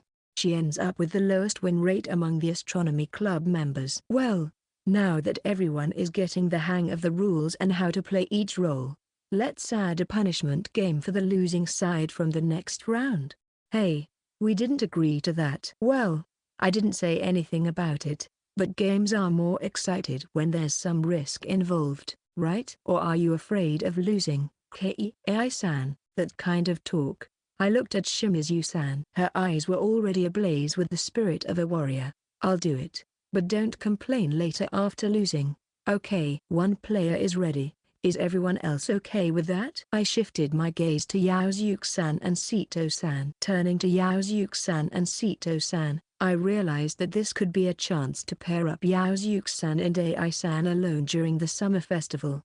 It appeared they both thought the same as they silently nodded in agreement. I'm fine with it. I'm okay too. No problem here. 3 more players added. All right, let's get started. We're playing werewolf with a punishment game. Section. My role this time was a villager. Therefore, I had nothing to do during the night turn, and we quickly reached the first morning turn. Okay, the time limit for the morning turn will be the same 5 minutes as before. Start. Anyone with something to report, please raise your hand. Then, 3 people raised their hands simultaneously. The ones who raised their hands were Yaozuke-san, AI-san, and Shimizu-san. 3 people. Is there anyone who wants to lower their hand? I'm not lowering mine. I have no intention of lowering it. I see. Well, I'll lower mine. Huh? With that, Yaozuke-san actually lowered his hand. Yaozuke, you're acting too suspicious. What were you trying to do? I thought if 2 people raised their hands, it would be harder for the madman to raise theirs. That's why I raised my hand, but it seems it didn't have the intended effect. So, you're a villager? Yeah, sorry for the confusion. Yaozuke-san bowed his head slightly. So, AI-senpai and Shimizu-san, you're claiming to be seers? Of course, I did a perfect divination. I'm not claiming anything. I'm the real seer, and I did a proper divination. Shimizu-san, AI-san, please tell us your divination results. Without hearing the results of their divinations, we wouldn't have anything to go on. I'll give Kei the advantage of speaking first. That's kind of annoying. Well, I divined Hondo and he's innocent. From my perspective, the possibility of Shimizu-san being a fake seer still remained, but the likelihood of her being the real seer had increased. You divined Daiki-kun. What's with that smirk? It's nothing. By the way, I divined Mayo-chan and she's guilty. AI-san presented crucial information. Sito-san might be a werewolf. I'm not a werewolf. AI-senpai is suspicious. Sito-san, who was always expressionless, stared back at AI-san. I'm the real seer, so AI's divination is nonsense. Did you get flustered because you found a wolf to protect, Kei-san? That's not it. AI, stop provoking. But considering both divinations, it's true that Sito currently has the highest chance of being the werewolf. What do you mean? If AI is the real seer, then Sito is definitely a werewolf. And even if Kei is the real seer, one of us, me, AI, or Sito, is a werewolf, so Sito has a 1 in 3 chance. Therefore, purely by probability, Sito is the most likely to be the werewolf. That's what I'm saying. You didn't understand that, did you? I studied probability calculations, ignoring the exchange between the Shimizu sisters for a moment. It seemed indeed that Sito-san had the highest probability of being the werewolf at this point. Anyway, AI is not the real seer, Then who do you think is the werewolf, Kei? That would be. My eyes met Shimizu-san's. Wait, Shimizu-san, you said I wasn't a werewolf, right? For some reason, I thought I saw a slight blush on Shimizu-san's cheeks. Kei-san, we're running out of time. Shimizu-san's gaze shifted, and then it settled on someone. You're the werewolf. Me? Shimizu-san was looking at Ai-san. At that moment, the sound signaling the end of the discussion came from Ai-san's smartphone. Voting time. Vote for who you think is the werewolf. We each took Ai-san's smartphone to cast our votes. After everyone had voted, the smartphone was returned to Ai-san. The results of the vote are in. And the person with the most votes is me. And I am. Was Ai-san really the werewolf or not? I'm a werewolf. No. How did this happen? Ai-san seemed genuinely shocked, wilting on the spot. So it's a loss, huh? Let's confirm everyone's roles for the record. The werewolf is me, the madman is Yaozuke, the seer is Kei, and the villagers are Deki-kun and Mayo-chan, right? Everyone but Ai-san nodded in confirmation. That's right. So, who did everyone vote for? I voted for Mayo-chan. I voted for Sito. Of course. It was Ai. I also voted for Ai-san. I voted for Ai-senpai too. Ai-san received 3 votes and Sito-san 2. It seemed to have been a narrow victory. So close. Why did those who voted for me decide to vote? The first time I suspected something was when 3 people raised their hands and then Seikata-senpai lowered his. What? From that point I can't imagine Seikata-senpai intentionally causing chaos. I figured he must have been pretending to be a seer as a madman. But when the werewolf raised their hand too, he panicked and lowered his hand. So you thought the werewolf was either me or Kei? Yes, and then, after that, I thought Ai-senpai, who called me a werewolf, was the actual werewolf. Sito-san had thought it through that much. I hadn't suspected Yaozuke-san at all. Why didn't you share this reasoning before the vote? I doubted anyone would believe me if I said Seikata-senpai was the madman. And there really wasn't a good moment to speak up. I think Ai-senpai and Seikata-senpai were trying to prevent me from rebutting. That makes sense. They were trying to keep Sito from talking as much as possible. It was a futile effort though. Kei, was your reason the same? All eyes turned to Shimizu-san. Oh, of course I knew that was the case. Her eyes were darting around. Anyone could see the truth. Kei-san, you're busted. Our gazes met again. And Shimizu-san nodded silently. That's right. It was a hunch, but from my perspective, AI really did seem suspicious. That may be true, but AI-san seemed slightly exasperated. By the way, what about you, Deki-kun? I thought you were listening to Yaozuke's explanation and would vote for Mayo-chan. I was planning to until halfway through. What changed your mind? It was when Shimizu-san said AI-san was the werewolf at the end. That moment? You didn't think Kei was just saying something random in desperation? Indeed, that possibility had actually existed. Shimizu-san didn't seem like she was lying. And besides, I thought it would be okay even if I were to be deceived by Shimizu-san. Wow. Everyone naturally looked in the direction of the voice. There was Shimizu-san, her face turning red. I see. So Yaozuke and I lost to Deki-kun's big love? What's this big love you're talking about? I didn't say who it was for, did I? Shimizu-san glared at Ai-san as if she were her sworn enemy. But it seemed to have no effect. Anyway, a loss is a loss. Let's accept the penalty game gracefully. Please go easy on me. It seemed like it was time to think of a penalty game. That's right, with this combination. I've got it. Shimizu-san pointed at Ai-san with fiery eyes. I wonder if Shimizu-san really understood the situation. I was a little worried. During the summer festival, go somewhere deserted with Yaozuke and take a picture. Good, she hadn't forgotten to make sure Yaozuke-san and Ai-san would be alone together. Ai-san, upon hearing the penalty game from Shimizu-san, looked dumbfounded for a moment. Ah, is that really okay? I was sure you'd tell me to do handstands and run around the inn 10 times or something. What do you take me for? I don't mind at all, but what about Mayo-chan and Deki-kun? Are you two okay with that? Yes, I'm fine with it too. Well, aside from Ai-san, Everyone else probably wanted to leave Yaozuke-san and AI-san alone during the festival, so there wouldn't be any objections. Then it's decided, alright, Yaozuke, let's go take some ghost pictures in a deserted place. Don't add conditions that weren't specified. AI-san seemed a bit disappointed but didn't seem suspicious. It looks like the first hurdle of the confession was cleared. Now that the penalty game is decided, shall we start the second round of the penalty game werewolf? We're still going? Of course. I'll pass around my smartphone again for all confirmation. If everyone suggested stopping the werewolf game now, AI-san might become suspicious. Whether everyone thought the same or not, no objections were raised, and the second round of the werewolf game was about to begin. Everyone's checked their roles, right? Then let's start the second round of the penalty game werewolf. Does anyone have something to report? I raised my hand. My role this time was the madman. I was scared to raise my hand with a werewolf like before, but if only the seer came forward and correctly identified the werewolf, the game would end. Looking around, the only other person with their hand up besides me was Sito-san. Sito and Hondo-kun. Huh? Who will speak first?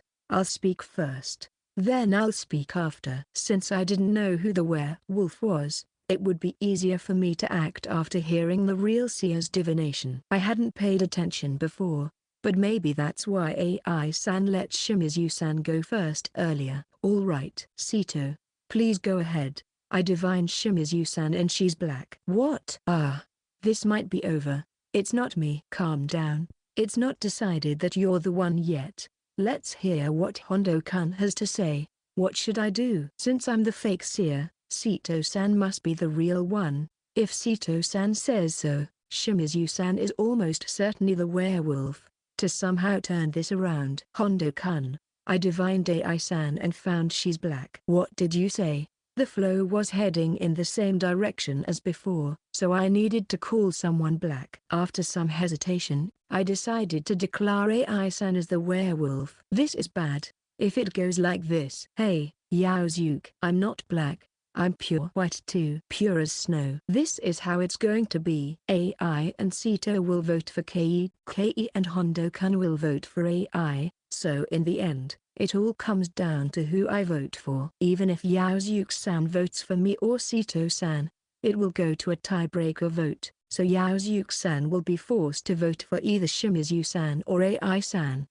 I'd like to believe Sito since she first declared someone black in the divination results, but Sito could easily tell a big lie. That's right. Sito has an iron heart, so she can say it without changing her expression. I won't deny it. So, in the end, it's up to Sakata-senpai to decide whether you believe AI-senpai or Shimizu-san. Don't pass all the responsibility to me. No, all the responsibility this time is on Yaozuke. Why are you on the side that's cornering others? Why does AI-san, who must be a villager this time, seem suspicious? Anyway, believe in me, Yaozuke. Vote for Kei. Don't trust this guy. Vote for AI. It's like whispers from an angel and a devil. The tricky part for Yaozuke-san is not knowing which is the angel and which is the devil. Which one is it really? As Yaozuke-san agonizes, the sound signaling the end of the discussion rings out. Time's up. We're moving on to the voting time. I silently take the smartphone from AI-san and cast my vote. Voting is over. Now, let's announce the results. My heart is pounding. Who was chosen, Shimizu-san or AI-san? The person with the most votes is Kei, and Kei is the werewolf. Victory for the villager side. It seems it didn't work out, but I think it was close since Yaozuke-san was conflicted until the end. I was right. I'm glad. Yaozuke-san seems genuinely relieved. Yaozuke, you believed in me. I'm so happy. I didn't believe in you. It's just that Sito said black first, so I used it as my deciding factor. You're just shy. AI-san seems happy. I glance over at Shimizu-san, who has a bitter look on her face. Yaozuke. I'll remember this later. Calm down. It's not my fault. That's right. Kei lost to the big love between me and Yaozuke. AI-san winks at Shimizu-san. Don't add fuel to the fire. Gyaru. Shimizu-san looks genuinely frustrated. The losers, Kei and Taiki-kun. have a penalty game. What shall we make them do? Our voices overlap. It seems Shimizu-san had forgotten as well. I won't go easy on you. Despite her usual smile, I feel a sense of dread. Just wait here while I get the items for the penalty game. With that, AI-san leaves the room. Hey, Yaozuke. I listened to your request, so do something about it. I'll definitely repay that favor later, but it's impossible now. I'll be the next target if I stop AI in this mood. Sito. For the same reason as Sakata-senpai, it's impossible. You guys, remember this when it's time for the penalty game later. In the end, Shimizu-san kept asking Yaozuke-san and Sito-san for help until AI-san returned, but they consistently refused. The item for this penalty game is this, AI-san says, pulling out a box of stick-shaped snack foods. What? Is that all? Huh. Your reaction is so weak. Kei, what do you think you're going to do with these snacks? That's, we feed each other, right? If that's the case, it's similar to the time we had takoyaki. I think I'll be nervous, but it should be fine. It's a little different. The correct answer is you eat the snack together from each end. Huh? What? Shimizu-san's confusion is palpable, and I'm also quite flustered, though I haven't said it out loud. This is called the test of courage game.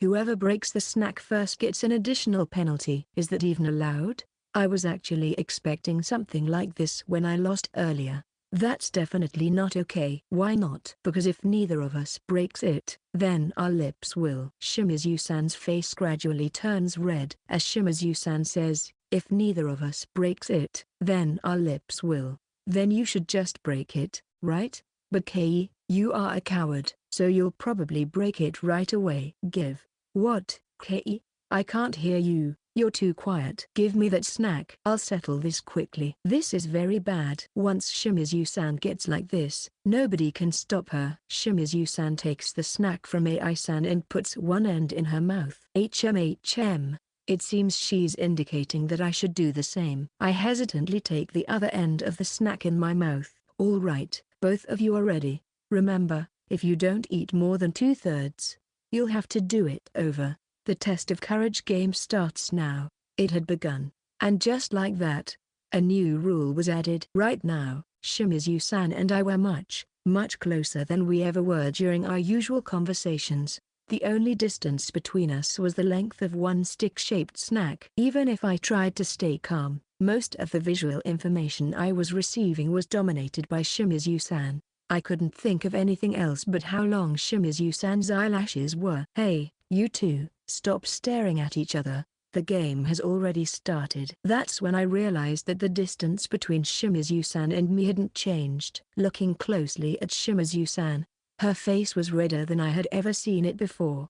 It seemed that she had regained her senses and was now feeling embarrassed. If neither of you moves any further, maybe I should add a penalty game? AI-san didn't seem to be considering the possibility that she might be the one to receive a penalty game next. However, staying frozen and increasing the penalties was not good for either Shimizu-san or me. Slowly, I started moving towards Shimizu-san, eating the snack as I went. MMFW?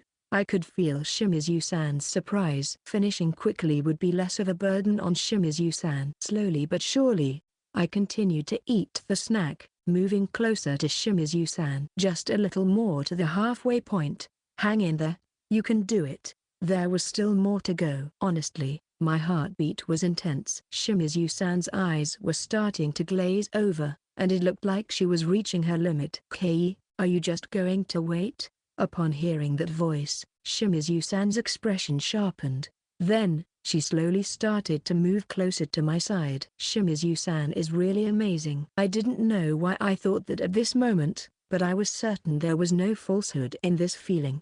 As both of us slowly continue to eat, the distance between us gradually narrows. Only a few centimeters remained. It should be okay to break it now. But for some reason, I didn't feel like breaking it myself. Shimizu-san was also staring straight at me. Then, suddenly, Shimizu-san disappeared from my field of vision. For a moment, I couldn't understand what happened, but it seemed like the snack had broken on its own. I didn't break it. I didn't break it either. It looks like it broke on its own. Since neither of you broke it, I guess we can skip the additional penalty game. It seemed there would be no new penalty game, which was a relief.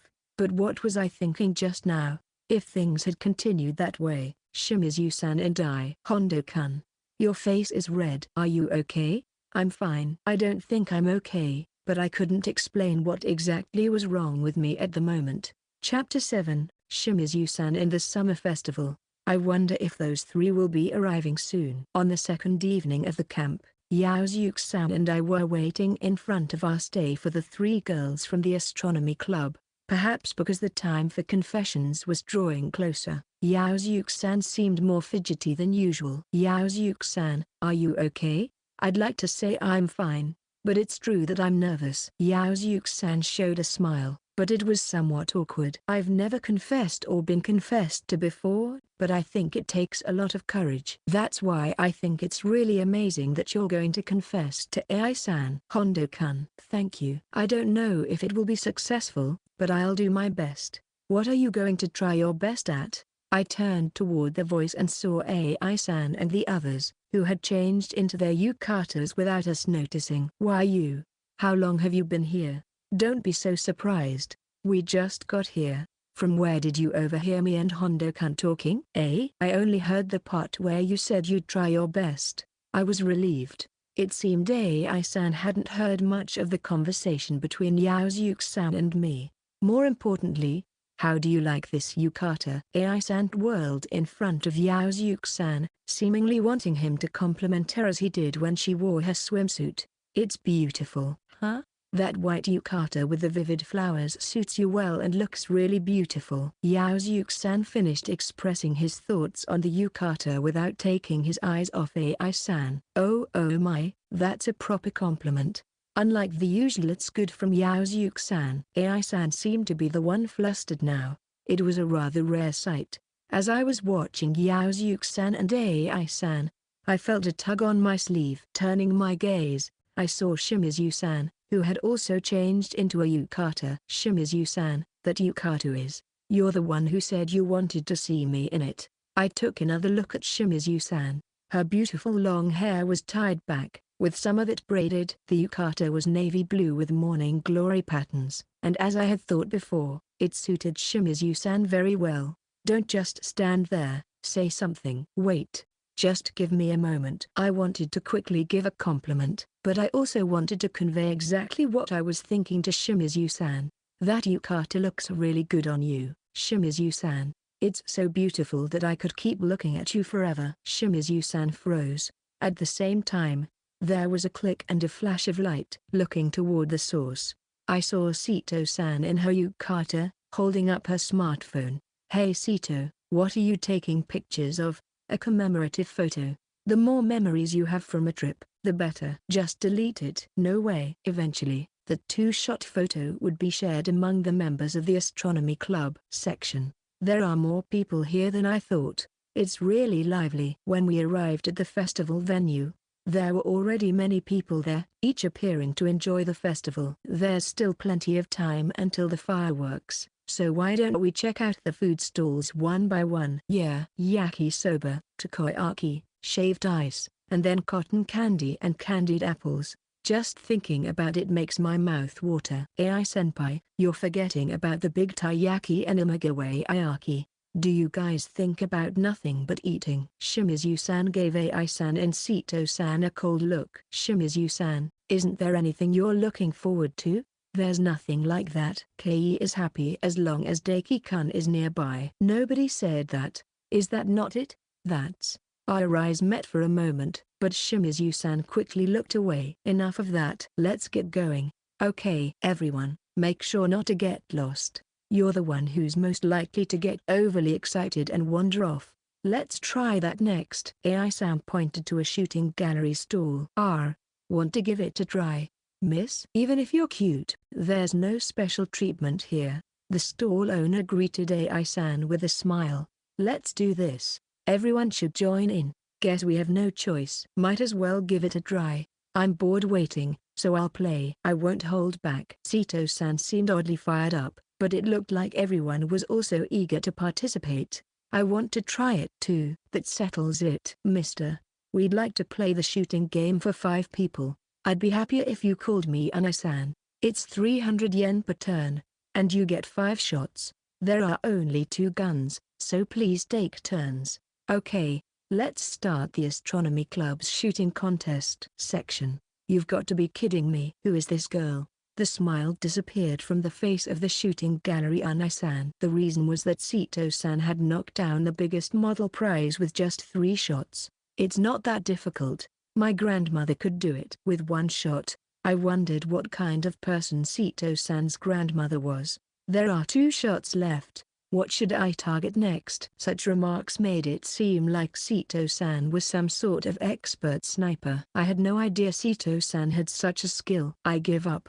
Can we settle for 1 more prize of your choice? Is the mixed bag of sweets okay? That's fine, but are you sure you're okay with that, miss? With your skills, you could aim for a better prize. I've already achieved my goal with the plastic model I won earlier. So I'd be happy to have some snacks for everyone to share now. Understood. Then I'll fill a bag with sweets for you. With those words, the shooting gallery Anai-san packed a bag full of sweets and handed it to Sito-san. Thank you. Thank you, too, for settling things this way. It helps me out. Anai-san. I knocked down 2 sweets. Ai-san, who was shooting next to Sito-san, called out. It seems she had managed to knock down some prizes. Anai-san picked up the fallen sweets and delivered them to Ai-san. Here you go. Your prize. You've got a good aim too. I'm no match for Mayo-chan, though. That girl's skills are on a whole different level. Anai-san's eyes seemed to gaze off into the distance. By the way, Mayo-chan, why were you aiming for the plastic model? Are you interested in them? I had forgotten due to her good skills, but indeed. Why had Sito-san been aiming for the plastic model? I think Matsuoka-kun mentioned he wanted this model kit before. Sito-san muttered softly. He doesn't talk about it much, but Toshiya has several plastic models displayed in his room. Sito-san must have learned about it from talking with Toshiya. I see. It was for Toshiya-kun. I hope he'll be happy. Yeah. Sito-san nodded. It seemed like the corners of her mouth were turned up just a little more than usual. Now that the 2 misses are done, how about the guys show what they've got? Yaozuke, show us some Supo technique like Mayo-chan. Don't ask for the impossible. Well, I'll do what I can. Both Yaozuke-san and I ended up with just 1 sweet each, leaving us with an indescribable feeling. Well, it's not too bad, is it? It's not good either. Don't go on the offensive again after Anai-san has been so considerate. Is it the long black-haired Mrs. turn now? Yes. Give me 5 shots. Shimizu-san said this as she handed money to the Anai-san. Thank you. Here, I've given you 5 shots. Shimizu-san loaded the gun and took aim. The shot she fired passed exactly between 2 prizes. Kei, which one were you aiming at? Shut up. Shimizu-san loaded the gun again and took aim. The shot followed the exact same trajectory as before and hit the stall's wall. One could say there's consistency or that there's no improvement. It's a fine line. Shut up. Just watch in silence. The 3rd and 4th shots were nearly the same, and a hushed silence seemed to be forming around the shooting gallery. Considering how this is going, it would be a pity to continue like this. So if someone wants to teach the miss how to shoot for the last shot, feel free. Then Hondo-kun would be the right person for the job. Huh? Wait. Isn't that miss going to teach her? It's impossible for me to correct Shimizu-san. Don't give up before you even try. Not everything is possible for everyone. Hondo-kun, please teach Shimizu-san how to shoot. I didn't expect it to come to me. Shimizu-san, is it okay if I teach you? Yeah. It seems Shimizu-san also thinks it won't work out if things continue this way. Daiki-kun. Why don't you actually show Kei hands-on how to do it? What are you talking about? Well, it seems hard to teach Kei just by talking. Is that okay, Shimizu-san? Don't touch me in weird places. Got it? I wonder what she thinks I'm going to touch. Well, I got permission, so that's good. You're okay with loading the bullets. Next is how to hold the gun. Squeeze your arms a little tighter. I took a position like embracing her from behind to correct her way of holding the gun. I see. Shimizu-san? Her eyes seemed a bit unfocused as if her mind was elsewhere. Kei, This is not the time to be swept away by a hug. Light returned to Shimizu-san's eyes. It seems she's back with us now. Hondo, please continue. Yeah. Then you aim the gun at the prize and shoot like this. I finished explaining and stepped away from Shimizu-san. Got it, miss. I understand it's disappointing that the guy has stepped away, but I think it's better to focus on shooting. Don't say unnecessary things. Despite her retorts, the shot she fired followed the same trajectory as before. Section. It's about time to go. Let's head out. About an hour after wandering around the food stalls, Yaozuke-san checked the time on his smartphone and muttered, "Huh? Where to?" It seemed like AI-san had forgotten what was planned. "Remember the penalty game? You and I have to go somewhere where no one else is and take a picture." "Oh, I completely forgot about that." "So, where shall we go?" "I looked it up, and there seems to be a shrine a little walk away, so let's go behind it and take a picture." "Okay. The fireworks are starting soon, so let's finish the penalty game at lightning speed. We'll just wander around the stalls, so hurry up and go." "Roger that." "Yaozuke, let's hurry." "Don't try to run since it's crowded and we're not used to these gator." "Then, how about holding hands so we don't run?" "Can't be helped." Yaozuke-san took AI-san's hand. Hee. The two of them walked away from us while holding hands. Section. All right. It's about time to start following them. Got it, huh? About a minute after they left us, Shimizu-san said something unbelievable. "What's with that dumbfounded look?" "We're going to follow AI and Yaozuke." "Oh, but isn't Yaozuke-san about to confess to AI-san?" "That's exactly why. It's our responsibility to witness our senior's confession." "Sito, you're unusually in agreement." "Well, that's the plan. If we look it up on our smartphones, we can find the nearby shrine easily. Let's go." With that, Shimizu-san started walking in the direction the two had gone with a smartphone in hand. Sito-san followed behind. Shimizu-san and Sito-san didn't seem like they would stop no matter what I said. After some hesitation, I decided to follow them as well. Section. It's farther than I thought. It's good that we're surrounded by woods. There are plenty of places to hide. I followed them. But is this really okay? Had we been walking for about 10 minutes? The three of us, second-year students of the astronomy club, were tailing Yaozuke-san and AI-san. We kept a safe distance, so it seemed they hadn't noticed us. Come to think of it, we once walked through the forest at night like this together before. I could hear AI-san talking to Yaozuke-san. "That's because you went into the woods alone and almost got lost as it got dark." "That's right. I was scared and felt helpless at that time, so I was so happy when you found me." "Yaozuke, you always wander off somewhere so quickly, it worries me." The moon was the only source of light, and we were at a distance, so I couldn't see their faces, but I had the feeling Yaozuke-san's face was probably turning red. As they talked, they arrived at the shrine. "What do we do?" "There aren't many places to hide around the shrine. We have no choice. It'll take time, but we'll have to sneak around the surrounding trees." "Follow me." "Also, you two hold hands." "So we don't get separated." "You two hold hands." "Why is it just us?" Shimizu-san protested to Sito-san in a whisper. "I'm busy holding the plastic model kit." Sito-san was holding a large plastic model prize from a shooting game with both hands. "I'm sorry for asking now, but should I hold it?" "No, I want to hold onto this. It would be a hassle if we got separated here." "So, hurry up and hold hands." "Shimizu-san, is that okay?" "Here." Shimizu-san offered me her hand. I gripped Shimizu-san's hand tightly so as not to let go. "Both of you, follow me." "Yeah. Okay." We continued to tail them, taking great care not to be discovered. "Look, there they are." It seems the confession hasn't happened yet. A few minutes after following them, we arrived slightly behind Yaozuke-san and AI-san at the back of the shrine. The three of us hid in the shadows of the trees and watched the two of them. AI-san and Yaozuke-san were taking a picture together, with Yaozuke-san making a peace sign beside her. "Say cheese." The flash went off. AI-san looked at the smartphone. She seemed to be checking if the photo had been taken properly. It turned out well. "We've completed the mission. So shall we go back to the others?" "Wait a moment." "Yaozuke?" His voice was more serious than I had ever heard before.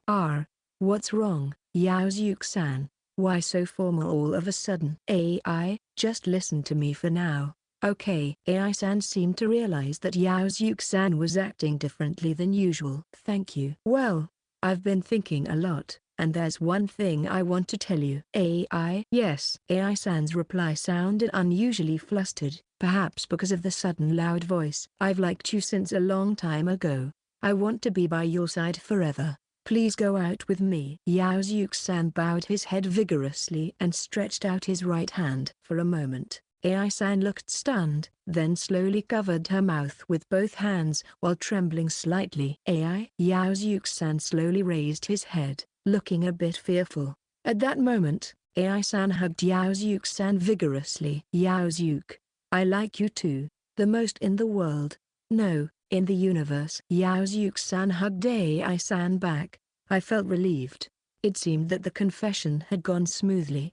That's good. When I checked beside me, there was Shimizu-san with a gentle smile. I had been in the same class as Shimizu-san for over a year, but I had never seen such a kind smile on her face. She must have been genuinely happy to see the two of them work out. Now that we've seen this, I can relax. All that's left is to head back to the festival grounds before them. Yeah. Just as we were about to head back, a snapping sound came from below. At the same moment Shimizu-san moved.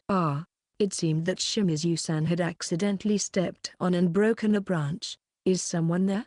Alerted by the noise, Yaozuke-san and AI-san started approaching our direction. Let's run. I'll stay here. Why? Hurry up and run with me. I can't run fast because I have muscle pain, and it's hard to escape with big luggage. The plastic model prize from the shooting gallery had become an unexpected hindrance. Sito. If even one of us gets caught here, it should stop senpais in their tracks. Go on, both of you. All right. Sorry, Sito-san. It's okay. I always wanted to play a role like this once. Leaving Sito-san behind, Shimizu-san and I hurried back the way we came. Section. Are we safe now? Yeah, we should be fine by now. How long had we run? We had nearly returned to the vicinity of the summer festival grounds. I wonder if Sito-san is okay? Neither AI nor Yaozuke would be too harsh on Sito. I hope so. Hey, Shimizu-san, you look pale. Are you okay? Under the streetlights,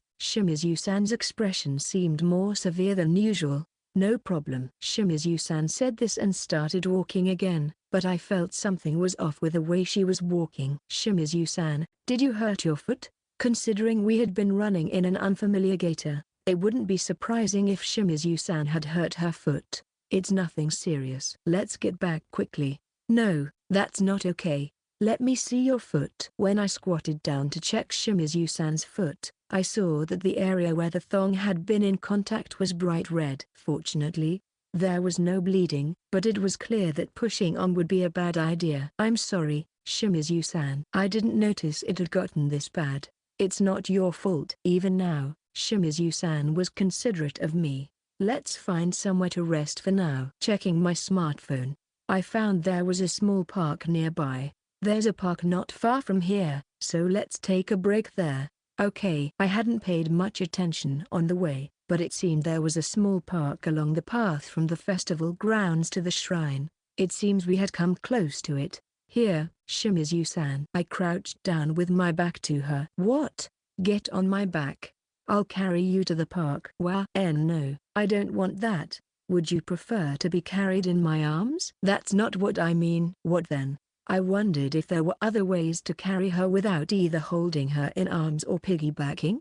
Letting her sit my shoulders would be difficult, even for someone of my size. We're about the same height, so there's no way you can carry me. She had a point, but Shimizu-san was forgetting something important. It's true that I'm not much taller than you, but Shimizu-san, I'm a guy. I can carry you on my back. I might not exercise much outside of class, but I didn't think I was so weak that I couldn't carry Shimizu-san. Come on. It'll be fine. I urged her again to get on my back. If you say I'm heavy, I'll smack you. With those words, Shimizu-san's hands reached around my neck from behind, and I felt her weight on my back. I secured her legs with my arms and slowly stood up. Shimizu-san, are you okay? Yeah. Then, let's go. I started walking towards the park with Shimizu-san on my back. The park wasn't very far according to what I checked on my smartphone, but carrying Shimizu-san seemed to make the journey slower. If it gets too bothersome, just let me down. I wouldn't think of it as bothersome, you weirdo. I couldn't see Shimizu-san's expression while carrying her, but from past experiences, her tone didn't seem too displeased. We walked slowly towards the park, with only the streetlights illuminating us. Shimizu-san, can I ask you something? What is it? Did you enjoy the training camp? There was a lot going on. But yeah, I guess it was pretty good. Then I'm glad. I had invited Shimizu-san to join the training camp, so I was genuinely happy to hear she enjoyed it. How about you? Me? I hadn't expected the question to be turned back on me. I start to recall the training camp from the beginning, including the process. I had fun. The process? Yeah, like working part-time jobs with you, Shimizu-san, planning the camp with the entire astronomy club, and choosing yukatas together with you and the others. I really think all of that made up to today was fun. I see. I felt Shimizu-san's grip on me tighten just a bit. Hey, Hondo, what is it? Shimizu-san, how do you think we look to others who don't know us? I wasn't sure what she meant by the question, but I thought about it. We don't look alike, so we probably don't appear to be siblings. We might seem a bit closer than just classmates or club members. As I ponder, one particular relationship comes to mind. To people who don't know us, we might look like a couple. Thinking about it, during this camp, there were several times Shimizu-san and I might have been mistaken for a couple. Like when we entered a best couple contest or when I interrupted a conversation Shimizu-san was having with a man who mistook her for someone else.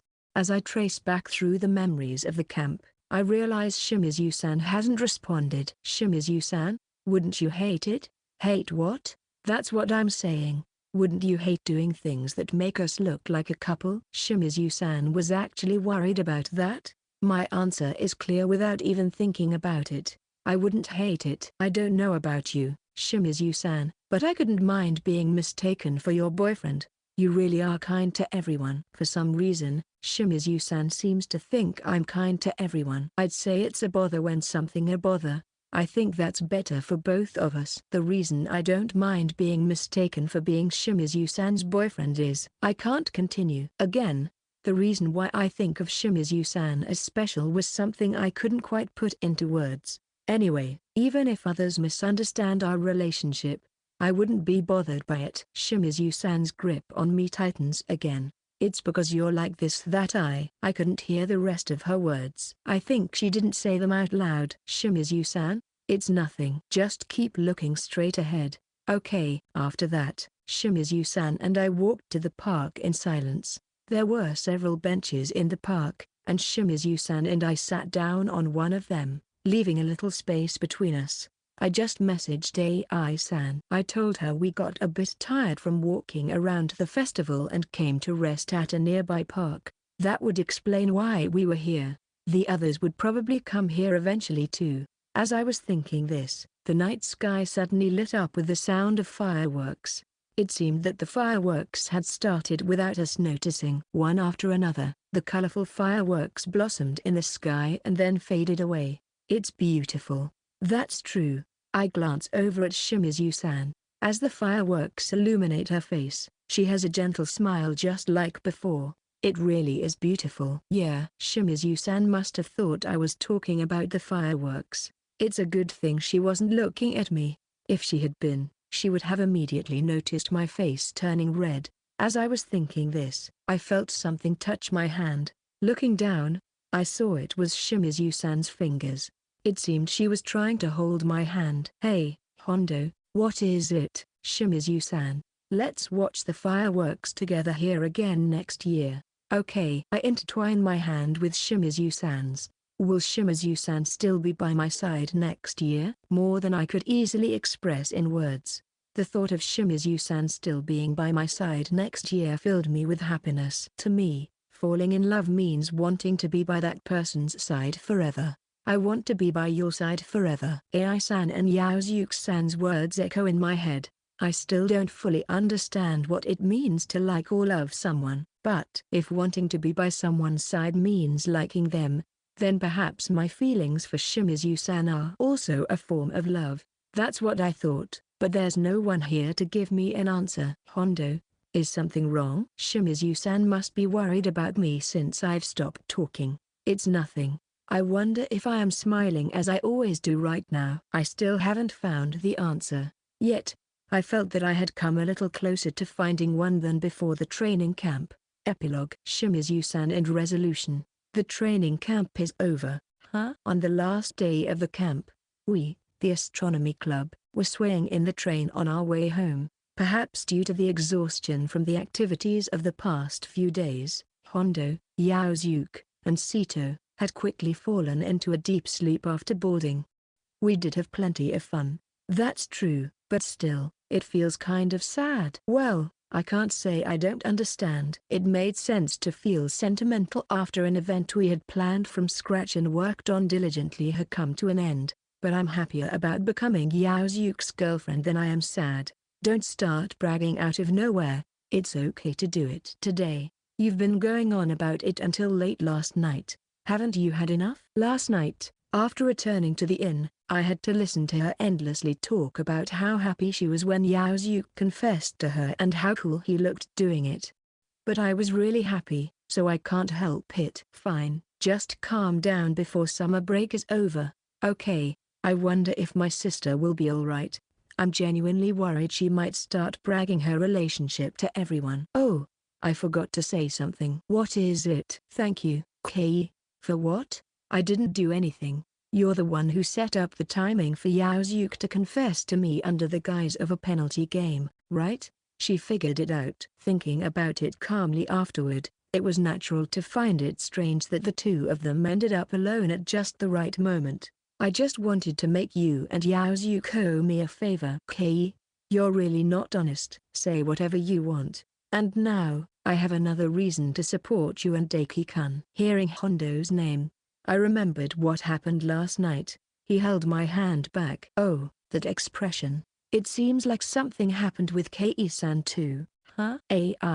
I've made up my mind. What kind of declaration is that? Seeing you and Yaozuke made me realize that I have to be proactive if I want to move forward with Hondo. So, from now on, I'm going on the offensive. Hearing my words, AI's expression turned serious. Kei, just because Yaozuke confessed doesn't mean you need to rush things. True, Yaozuke influenced me, but I've made this decision on my own. I don't know how long Hondo will stay by my side, but I don't want to give up my place next to him to anyone else. So, to make Hondo fall for me, I'm going to take the initiative. All right, if you say so, I'll support you even more than ever.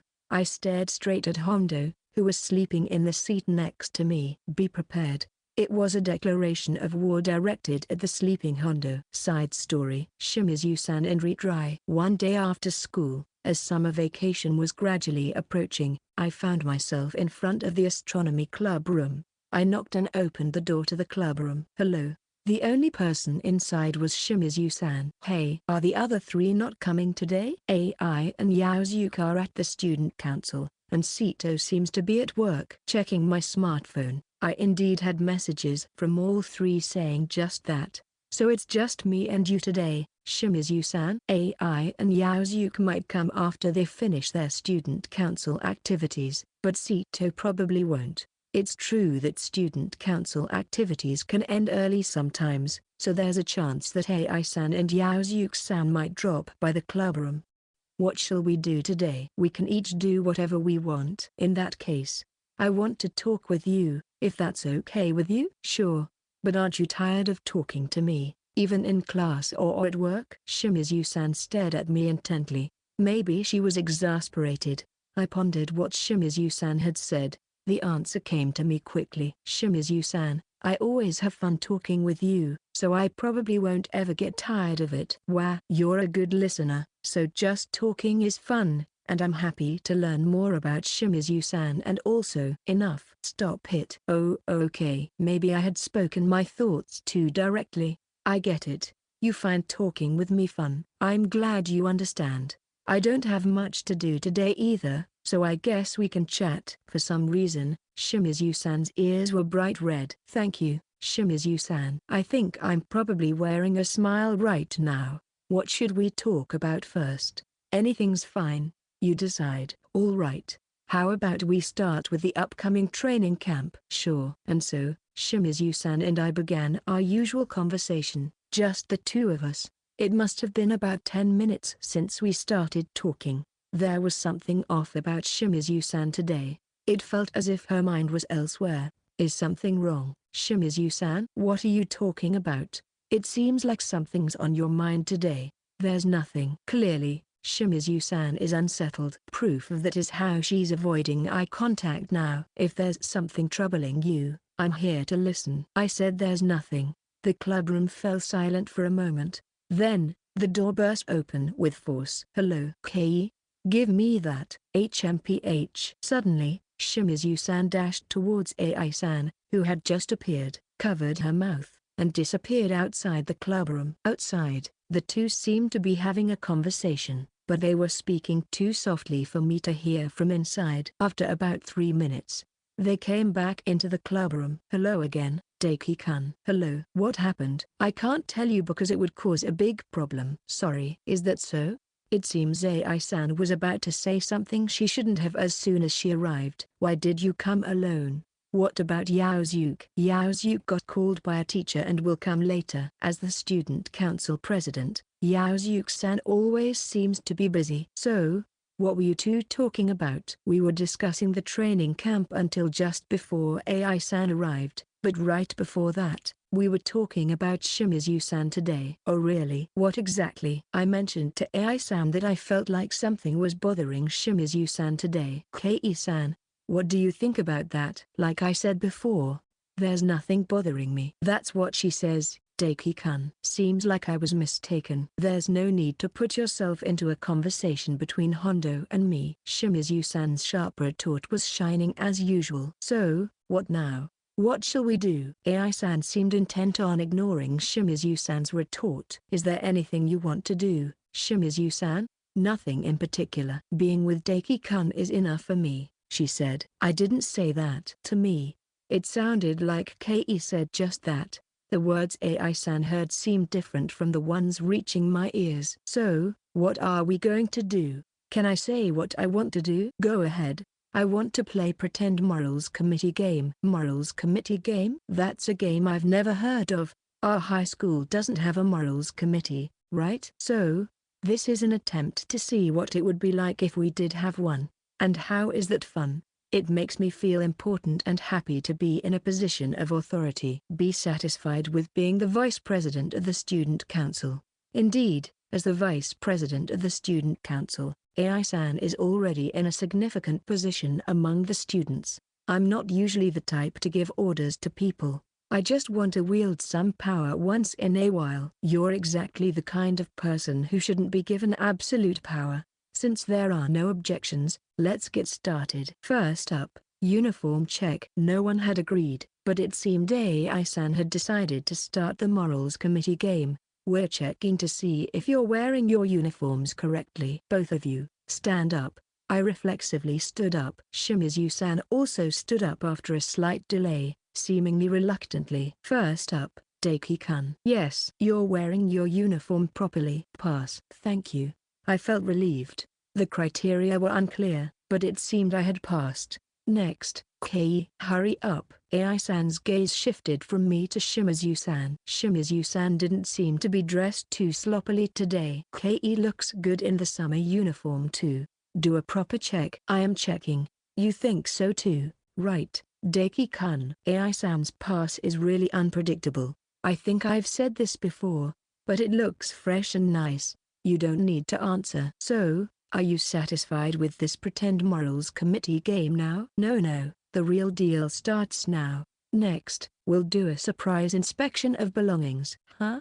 A personal belongings inspection. That does sound like something a morals committee would do. Which one should I start with? Hey, I'm not doing it. Shimizu-san suddenly hugged her bag and showed refusal stance. Oh, Kei-san, do you perhaps have something you shouldn't be showing others? Ai-san looked at Shimizu-san with a mischievous grin. You'll regret this later. Shimizu-san glared at Ai-san, but it seemed to have no effect on her. Ai-san, I think you should stop since she seems to be reluctant. This is actually for Kei's own good, Daiki-kun. It seemed that Ai-san thought this was for Shimizu-san's own good. I wonder what really is in Shimizu-san's bag. You just want to have fun with this. I'm only thinking that about 40%. That seems like a significant enough percentage. Come on.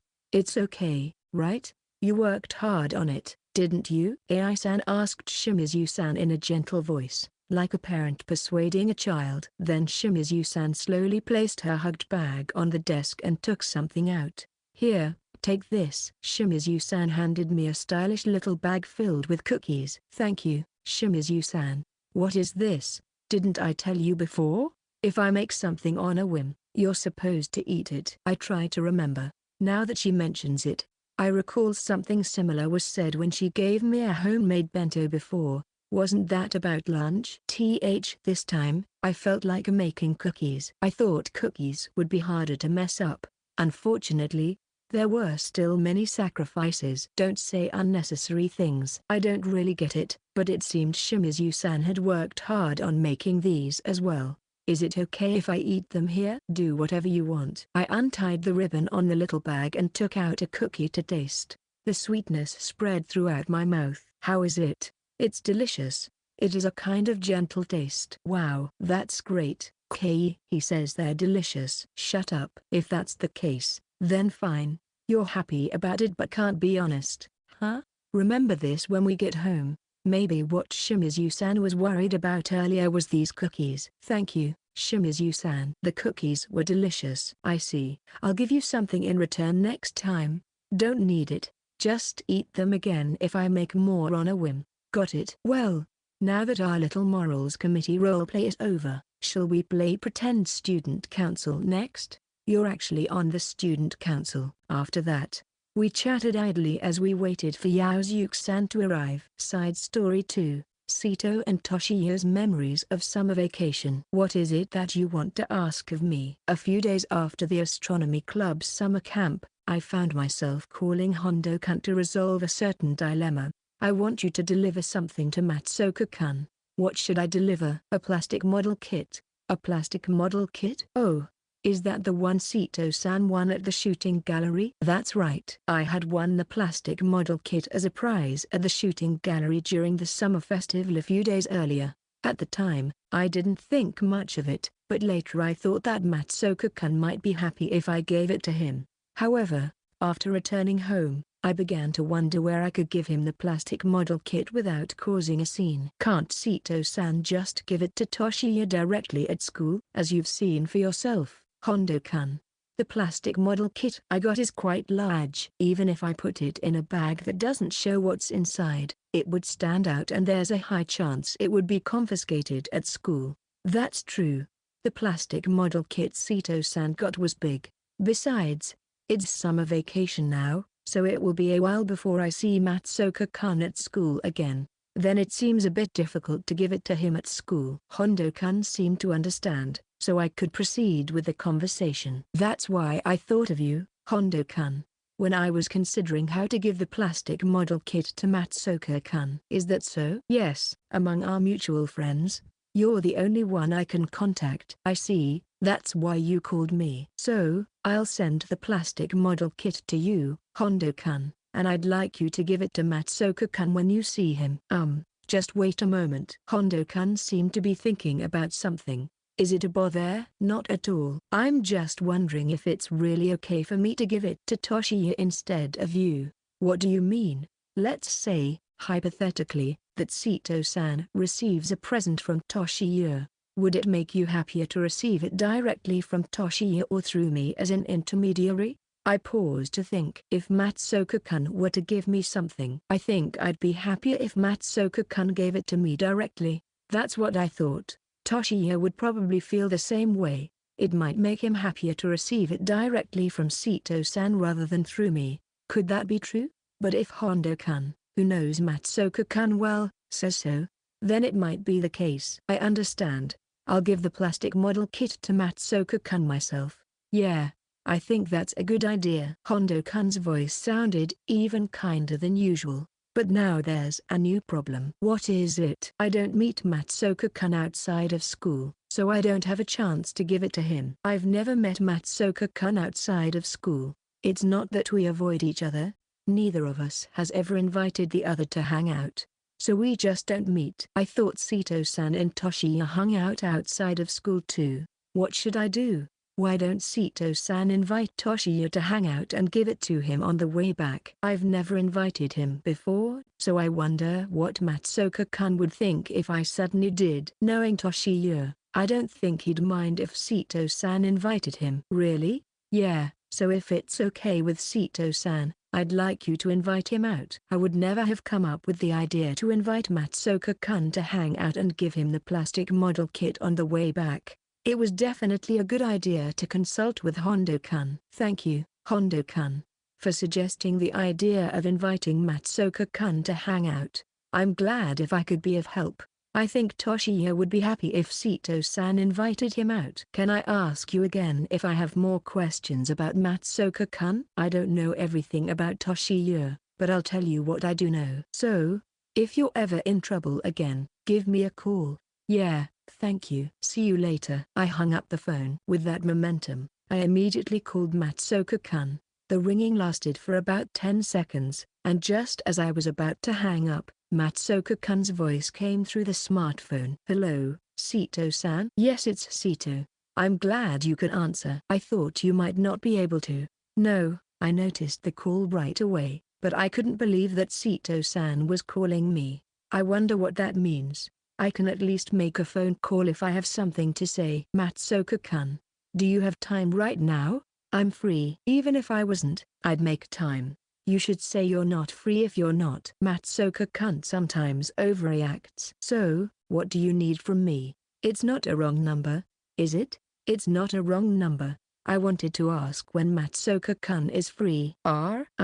Just a moment, please. Matsuoka-kun seemed to be checking his schedule as he went silent. As for this week, I'm currently free on Friday. This Friday I should be free that day too. Got it. Matsuoka-kun, I have a favor to ask. A favor? From Sito-san? I could tell from his voice alone that Matsuoka-kun was surprised. Is it strange for me to ask a favor? Not strange, just that there hasn't been much precedent for it. I'm not against it at all. In fact, I'm happy that you're relying on me. Although he spoke too quickly for me to catch everything, it seemed he wasn't against the idea, which was reassuring. Then I'm glad. So, my favor is, if you're willing, I'd like you to hang out with me this Friday. What? Didn't you hear me? I want to hang out with you this Friday. It's not that I didn't catch what you said, it's just that the content was so unexpectedly favorable for me that I couldn't believe my ears. Hanging out with me is convenient for you, Matsuoka-kun, isn't it? I'm at a loss for words when asked. So, what do you say, Matsuoka-kun? Is it too sudden after all? I'll go. I'll definitely go. I'll make sure to go no matter what. I'm so surprised by the volume that I instinctively pull my smartphone away from my ear for a moment. Are you really okay with it? Of course. I'm more worried that Sito-san might turn me down. I'm the one who asked, so there's no way I'd turn you down. I'm relieved that the plans to hang out were settled more easily than I thought. So, Sito-san, have you decided what you want to do or where you want to go on Friday? Not yet. I hadn't planned anything because I didn't expect things to move this fast. Then, would you let me decide where to hang out? Is that okay? Aren't you busy with your club activities, Matsuoka-kun? Well, I do have practice, but it's not too busy right now, so no problem. Really? Yeah, if there's anything you want to do or any place you want to go, Sito-san, please tell me. Prompted by Matsuoka-kun, I start thinking about what I want to do and where I want to go. I'm not sure. Don't you have any activities or places you want to go to? I've never hung out alone with a boy before, so I don't know what kind of place would be good. Ugh. A strange noise, or rather a sound that doesn't seem human, comes from the smartphone. Are you okay, Matsuoka-kun. Sito-san, that's not fair. It was just stating a fact, but it seems I might have said something I shouldn't have. Sorry? I was planning to try my best from the start, but now it seems I need to try even harder. I don't understand, but you don't have to try that hard. Please let me do my best, I beg you. This is where I need to put my effort in for my summer vacation. I can't see him, but I can feel Matsuoka-kun's strong enthusiasm through his voice. Okay, but please don't overdo it. Thank you, Sito-san. And it might be obvious, but I want you to make sure that not just me, but you also have a good time, Matsuoka-kun. Okay, then. I'll contact you with the details of the time and place once I've decided. Please do, then see you on Friday. Yeah, see you. I hang up the phone. I feel a sense of relief. I realize that I was a little tense. Maybe it's because I've never invited someone of the opposite sex to hang out before. After 2 back-to-back calls, my throat is dry, so I go to the fridge to get a drink and run into my mother eating an ice cream cup in the kitchen. Don't eat too much ice cream just because it's hot, it'll chill your stomach, so eat in moderation. Since I'm eating ice cream myself, it isn't very convincing. I just came for some barley tea. Then that's fine, right? I should tell her now that I'm going to hang out with Matsuoka-kun this Friday. I'm going out to play this Friday. That's nice. Who are you going out with? Matsuoka-kun. At that moment, my mother drops the spoon she's holding onto the floor. Mother? Matsuoka-kun, as in the Matsuoka-kun who sometimes comes up in Mayo's stories? Yes, there's only one Matsuoka-kun that I know, Matsuoka Toshiya. He's a boy, right? Yes. How many people are going? Just the 2 of us. Mayo is going out to play alone with a boy? She looks as surprised as if she's discovered an unidentified creature. I haven't seen my mother this excited in a long time. He. Mother? Are you okay? Now things are getting interesting. ? What has gotten into my mother? Could it be the summer heat? Mayo, let's go buy some clothes tomorrow. I bought summer clothes before going to the camp. That was for the training camp. You need different clothes to go out alone with a boy. I don't understand why. Don't you want Matsuoka-kun to think you're cute? Do I want Matsuoka-kun to think I'm cute? I ponder this in my head. I might want to be thought of in that way, right? I'll teach you all about makeup later, so look forward to it. I have a feeling that it's my mother who's actually looking forward to it. Time flew by as we went shopping for clothes and she taught me about makeup, and before I knew it, the day of the promise had arrived. On the afternoon of the promised day, I was making my way to the cafe near the station, our meeting place. I was more than 20 minutes early. Since I was the one who wanted to hang out with Matsuoka-kun today, I wanted to be there before him and wait. With that thought in mind, I arrived at the cafe. I took a deep breath to compose myself before opening the door. Welcome. How many people are there? 2, please. Could you possibly be Sito-sama? I had only mentioned the number of people. Could this waitress possibly be an esper? Matsuoka-sama informed us earlier. He said to check if it was Sito-sama if a high school girl with a cute short haircut came in. Did I get it wrong? I see. This waitress had gotten information about me from Matsuoka-kun beforehand. That means I am Sito. Is Matsuoka-kun here? Yes, he is. Do you know how long he has been here? I believe he has been here for over 40 minutes now. Waiting for me more than an hour before our meeting time. I couldn't hide my surprise. Could you show me to Matsuoka-kun's table? Of course, right this way. I followed the waitress to where Matsuoka-kun was sitting. Here is your table. Thank you very much. Not at all, please enjoy your time. The waitress bowed and went back. I shifted my gaze to Matsuoka-kun. He hadn't noticed me because he was reading a book while listening to music with earphones. I considered tapping him on the shoulder to get his attention, but instead, I quietly sat down in the seat facing him to observe him a bit longer. Matsuoka-kun noticed me about 5 minutes later. Perhaps he had reached a good stopping point in his book because he inserted a bookmark and looked up at the clock, only to meet my gaze. Did you notice? Sito-san, when did you get here? And it's still way before our meeting time, isn't it? If you're going to say that, then you've been here more than an hour before our meeting time? How do you know that? Ah, the waitress told you? Sorry, Sito-san. Why are you apologizing? I had no idea why Matsuoka-kun was apologizing to me. Because I didn't notice you came early. It's truly an oversight for a lifetime. Matsuoka-kun seemed down. It appeared to be a more significant matter to him than I had thought. Don't worry about it. I didn't want to disturb you because you were reading so intently. Sito-san, you're too much of an angel. So, what will we do? Stay here a bit longer? Or shall we move on? Aren't you thirsty, Sito-san? I might be a little. It was a sunny day, and while there was no need to worry about rain, being outside quickly made one's throat parched due to the heat. Then let's have a drink here before we go. That was the plan even if you had arrived on time.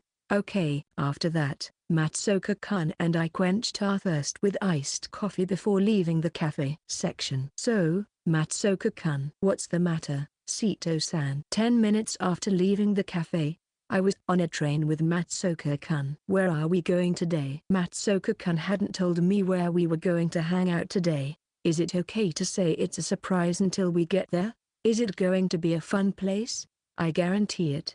I'm sure Sito-san will absolutely love it. All right, I'll save the excitement for later. Thanks, Sito-san. We're getting off at the next station, so get ready. Okay. As we talked, the train slowly came to a stop. Matsuoka-kun and I got off and started walking towards our destination. There's something I meant to say earlier but forgot to. What is it? First, I want to say this. Sito-san, you look incredibly cute today. That white blouse and the blue fishtail skirt suit you so well. Thank you.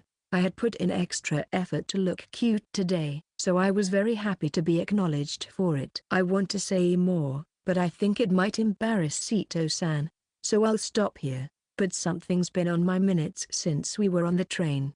Do I look strange somewhere? Not strange, but I was wondering if the backpack you're carrying isn't too heavy. Matsuoka-kun had noticed after all. I was carrying a larger backpack today. Inside, of course, was that plastic model. My mother had been against it until the end, saying it would be a nuisance, but I had insisted and brought it with me.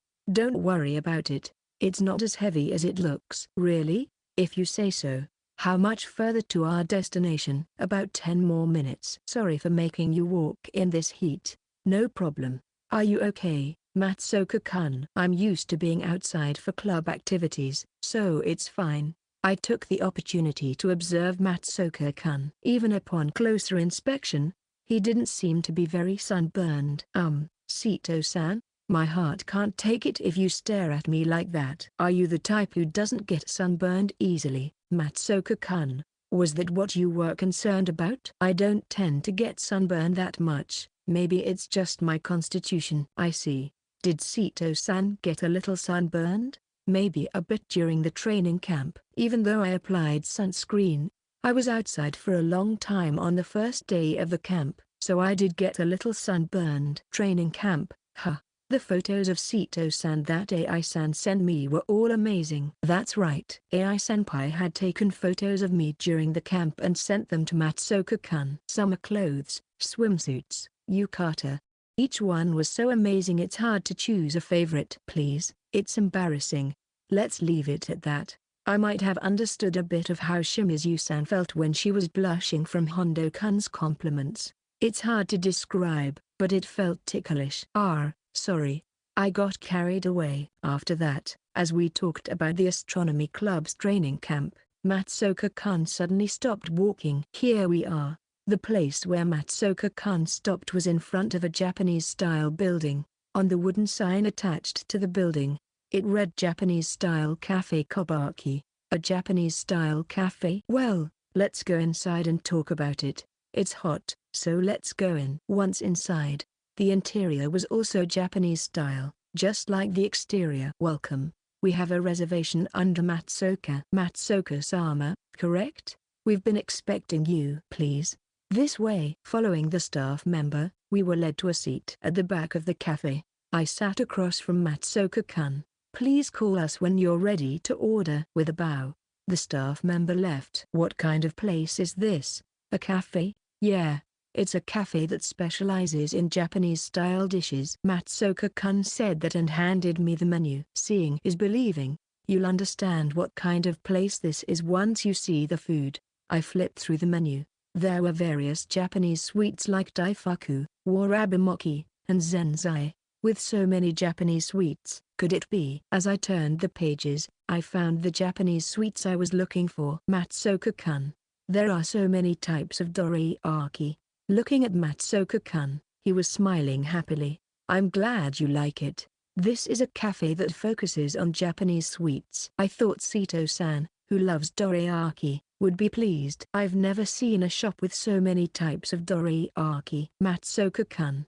Thank you for bringing me here. If Sito-san is thanking me like this, maybe I accumulated too much virtue in my past life. But with so many delicious-looking dorayaki, it's hard to decide which one to choose. Take your time deciding. I've made sure we have plenty of time for today's schedule. After much deliberation, I decided to order a set of 3 different types of dorayaki. After about 5 minutes of waiting, the dorayaki set I ordered arrived along with the uji matcha Matsuoka-kun had ordered. After some thought, I decided to start with the dorayaki filled with anko. Delicious. The soft, fine-textured dough and the anko with its refined sweetness were top class among all the dorayaki I had ever eaten. It's great to see Sito-san looking so happy.